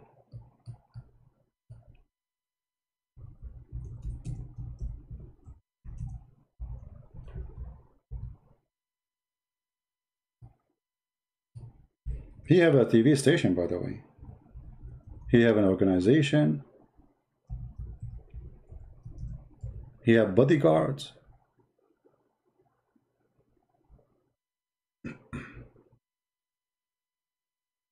Let us see. I'm trying to find a real video of him, not... Oh boy. Okay. I found... Do you want to see his live show? You see, I have my live show, which is a teaching. It's not really a show, a class. But just to show you the difference, how boring is my program for you. I mean, obviously it's boring if we compare. We have to be honest.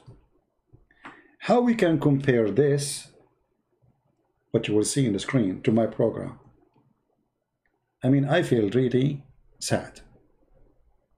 At least for you. This is a program. Alhamdulillah. What happened? Where's the video? This is an official Islamic TV. Live, he used to do every day almost live broadcast. And those are, he speak about the Quran. He speak about the Prophet. He invite people to believe in Allah and his messenger. I mean, for sure you will believe. I mean, look at this. I don't know if I can play music.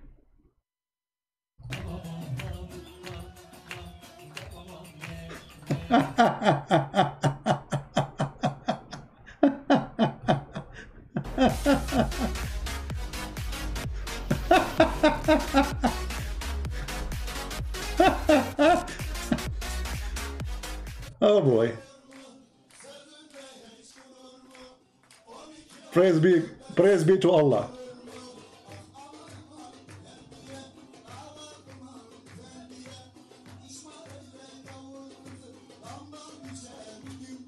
Takbir! Takbir! So, do you see, guys, how boring is my program? This is a real program. Come on. I mean, I feel sorry for you. You guys are sitting here watching me. This is a real program. Here, this is the business, man. What this guy, Christian Prince, show us verses in the screen. What is this? Look at this. Alhamdulillah. MashaAllah. Takbir.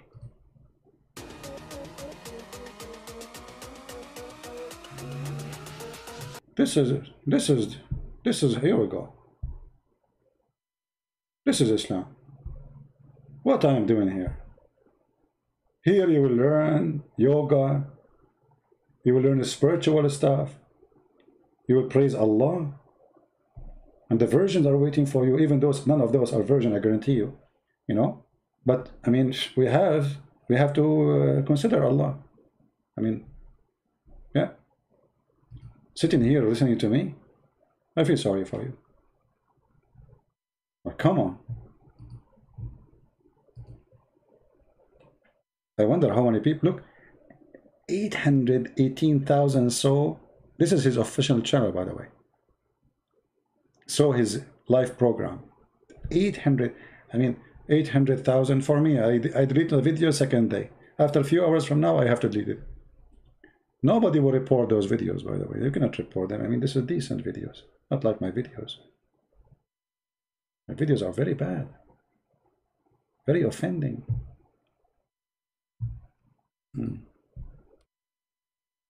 Very decent religion. Yeah.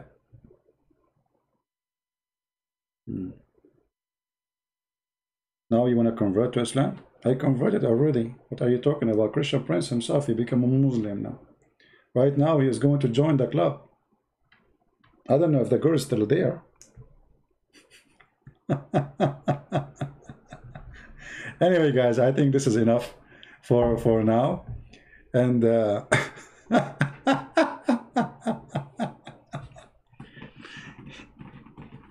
brother, did you see those Western women, brother? You see, in the West, at least they are decent people. They don't hide. If they do something, they say it.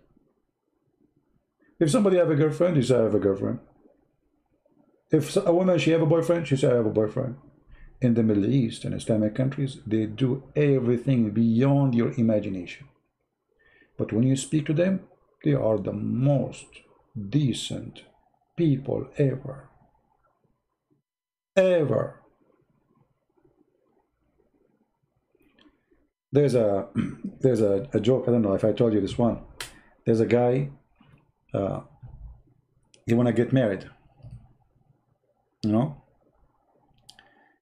So he found a girl to marry her. He went to his dad, he said, Dad, I found a girl. You know, Middle Eastern, they have to go and speak to the father. So he go and ask for the daughter, for the girl hand, you know, tradition. So the father was so excited, very happy. Really? Who? Tell me her name, where she live. Let us go and marry her for you, right away. So the guy said to him, okay, well, this is her name. The father, he said, oh no, you cannot do that. Oh, please. No. The son, he said, father, come on. What happened? You just told me you go and marry her for me. What happened? No. You cannot do that. No way. No. Father, why? I told you I want her. She's really good. No. No way. You cannot do that. Why? What happened? He said, okay, you know what? You are forcing me now to tell you the truth. You cannot marry this girl because she is your sister. The guy, he said, what? She's my sister? Are you kidding me? No. When I was in your age, I was like, ever all over the place. The guy, he said, okay, well, what I can do? She's my sister. So after 6 months, he came back and he found a new girl. He told his dad, I want to marry. I found a girl. He said, sure. Give me her name, where she live, who's she? He told him. He said, no. No. You cannot do that. No. She's your sister. What? She's my sister? Anyway, so every few months, this guy, he come with a new girl. The father, he said to him, you cannot marry her because she is your sister. So this guy, he became depressed. He don't go out. He used to go party, see his friends. He grew a beard. He's reading Quran now, alhamdulillah. And then his mother, she noticed that he changed. He became a mujahideen. So she came to him. She said, what happened to you? You used to go out. Now you grow your beard. You know. He said, Mom, don't, please. I have enough. He said, no, tell me what happened. He said, if I tell you, you will be upset. He said, no, don't worry. Just tell me. So he told her that each time he find a girl to marry her, he come to his dad, he tell him that you cannot marry her, she is your sister. What I will do now? So the mother, she said to him, son, Go and marry any girl you want. Who told you that he is your dad? That is the society we are talking about. Who told you that he is your dad?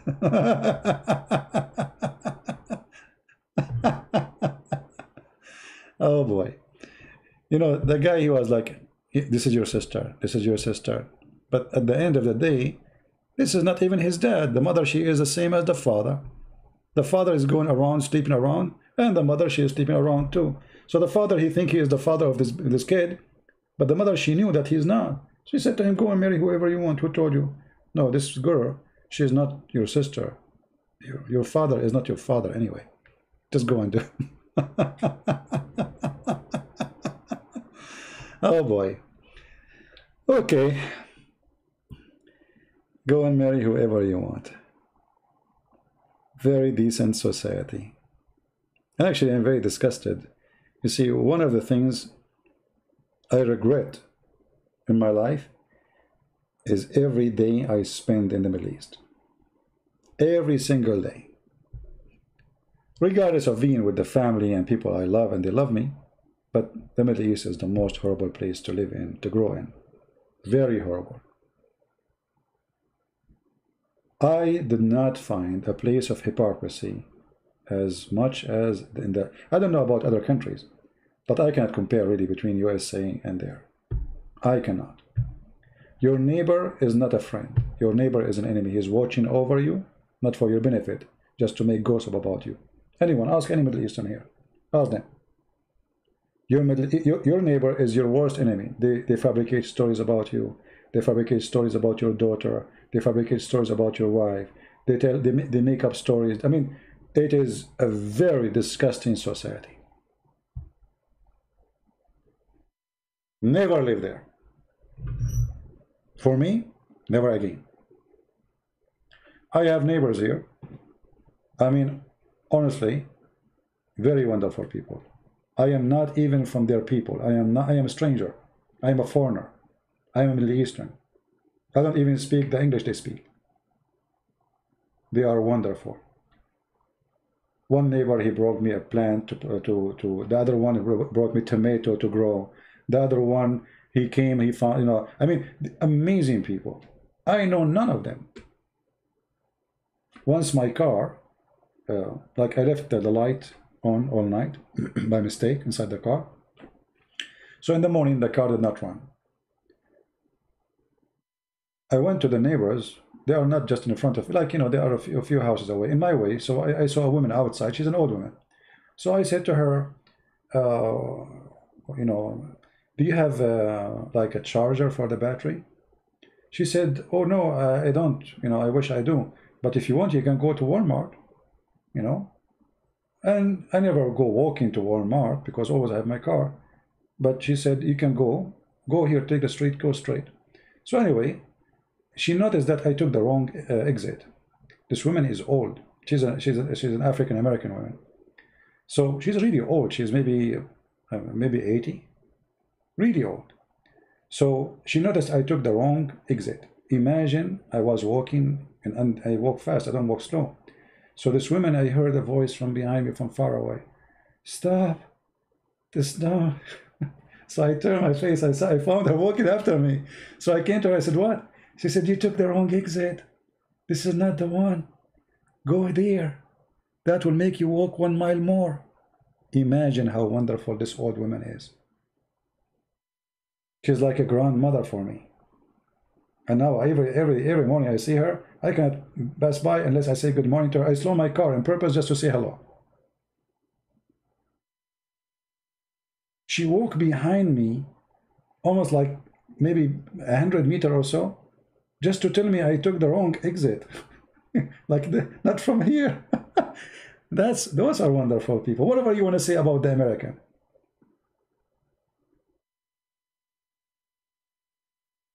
Those are people. Once I left my house, the garage door did not close. I thought it's closed. I have my neighbor, and he's an African American too.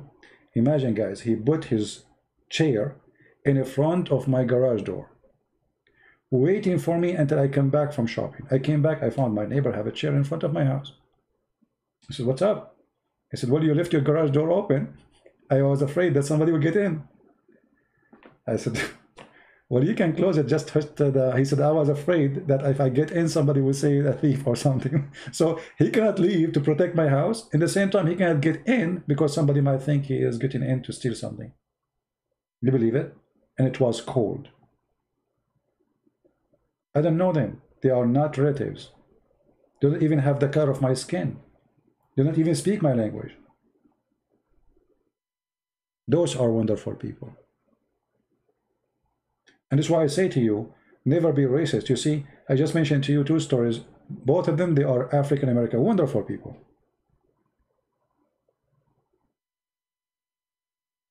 Everywhere there's bad and good. But when we talk about decency, you know, I mean, there's people you can tell they don't have decencies, and actually they are even proud about it. And this is the unique thing about America. If somebody doing something wrong, he says he's doing it. You know, they don't shy to say we are not. In there, everything is done under the table, and all of them, they are angels. I mean, everybody is angel. Where is the devil?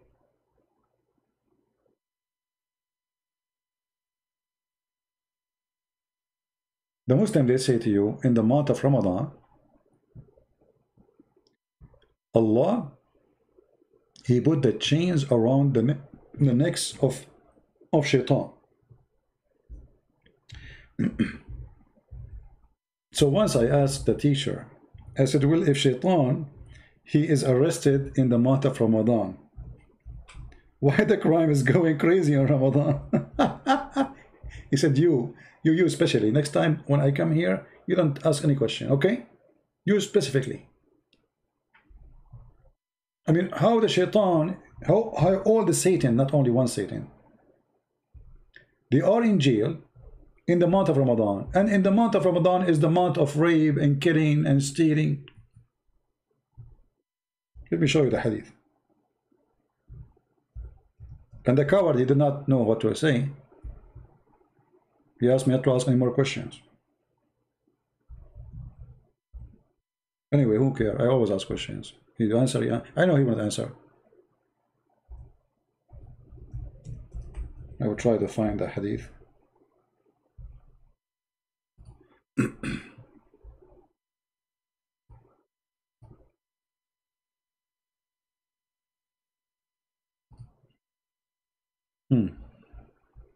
It must be true. I mean, it must be true that shaitan, he get in, in jail. Yeah. This is a very special month, pagan month. Oh, hold on. Cannot be found. Give me a second.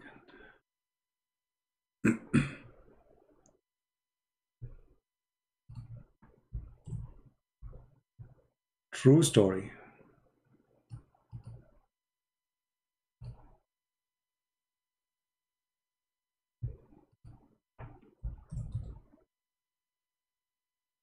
Do you see it? When the month of Ramadan come or began, the gates of paradise are open and the gates of hell are shut, and the devil are fettered. They are chained. Do you see it? This is Sahih. They cannot say it's weak. But if you go right now, if you search in Google, why in Ramadan crimes are skyrocketing, you will not believe it. Rape, kidnapping, killing, stealing, all kind of crimes. All of this happened, and the devils are chained. So who's the devil?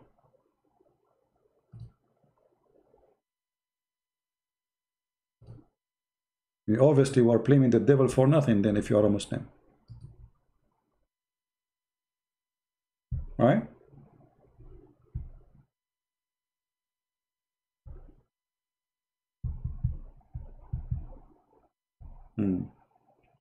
All right, guys. I think we have enough for today. I hope you did enjoy our program. Don't forget to download if you like to. Download before we take down our videos. Many they ask me why I don't keep my videos. There is many benefit of that. that encourage Christians to download and share everywhere, add subtitle in their own language, and at the same time make me feel that I did not do anything yet. Because I look at my shelf, it's empty. I mean, what is my videos? Isn't it amazing? I mean, this guy, he have thousands of videos and they are not in his channel.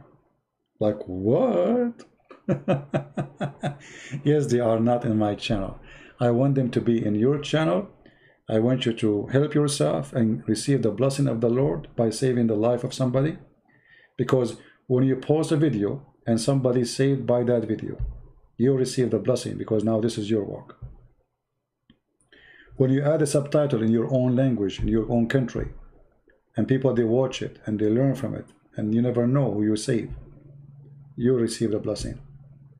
Without even knowing, but the Lord, He knew. Maybe you do not know, you save the life of who? But trust me, the Lord, He know what happened. The Lord, He knew that it is you who took a video, took from your time to download, to add subtitle, to do whatever editing you need to do. You did work. And this is your fruit. I want you to have a great fruit, for time will come and nothing will help you except the fruit you do. Many people, they say that we are saved by faith. This is true. Our faith saved us. But the Bible says, faith without fruits is dead faith. Which means the Lord, when He said, from their fruits you shall know them. He will not recognize you by your name. He will not recognize you by saying, Lord, Lord, as it's mentioned in the Bible. For He said, not everyone say to me, Lord, Lord, will enter the kingdom of my Father, but the one who do His will. Do His will. And His will is, go and teach and preach. Bring people to me. Be a fisherman and women. Save before you ask to be saved. Even our Father out of heaven is you asking the Father to forgive you after you forgive to others. That is the terms and conditions of the Lord to be in His kingdom. In order to receive, you have to give. In order to be forgiven, you have to forgive. In order to be answered, you have to answer others. The Lord, He says, I was hungry and you feeded me. I was thirsty and you gave me drink. I was a stranger, you took me in. Prisoner, you came to visit me. I said, Lord, when we did that to you? He said, when you do it to my brothers, you do it to me. So every good fruit you do it to someone, the one who receive it is the Lord. It's not even that person. That person is a receiver, yes. But the real receiver, the one who receive your work, is the one who created you, your creator. So I encourage you all to do good work. And sometimes the hard work is done by somebody else. Like now, my work is so easy compared to what Paul and Luke and Mark and all the great disciples they did. They paid their life. They crucified them upside down. They did feed them to the animals to eat them alive. So we cannot compare really what we are doing to what is done by the great Christians before us. Can we do little of what they did? Just little? If you cannot do the little, ask yourself, so why you call yourself Christian? And what is a Christian about you? So I encourage all to be partner with us in what we do. Download the videos, add subtitle, share the books, help people who need help, invite people here to our channel, invite Muslims to debate us. For all of this will help us for the glory of the Lord, not for the glory of Christian Prince. Christian Prince, he have no glory for a very simple reason. None of you knows who is this guy. The Lord, He says, if you give with the right hand, don't take the other hand, no. None of you know who I am. And I receive no glory of myself. People talk about me, but who is me? They don't know. No glory but a glory to the Lord. I want to say thank you all, and I want to say thank you for those who support us by donation too. We appreciate you. And again, reminder, if somebody contact you, ask you for donation in my name, never send any money in my name to anyone. I don't have PayPal. I don't have any other account besides Patreon, the one you see on the screen. And I will not send you text messages or in Skype or anything to ask you for donation. All my work is for free. Those who donate, they are not receiving a special treatment. My books is for free, and those who donate, they don't get my books for free. And all my work is for free. So donation is just to support what I do. It's not a privilege for those who make a donation. It is good people who believe that they should support me, and they do. But we don't treat them differently. So if you are a poor person, I invite you to subscribe to Patreon, because who said you have to donate? Most of people who have in my Patreon, they are not donating people. So I invite you to subscribe there, so you can receive update when we will go live, because most of the time YouTube don't even send notification. You don't have to donate a single dollar. You don't need to, unless you love to.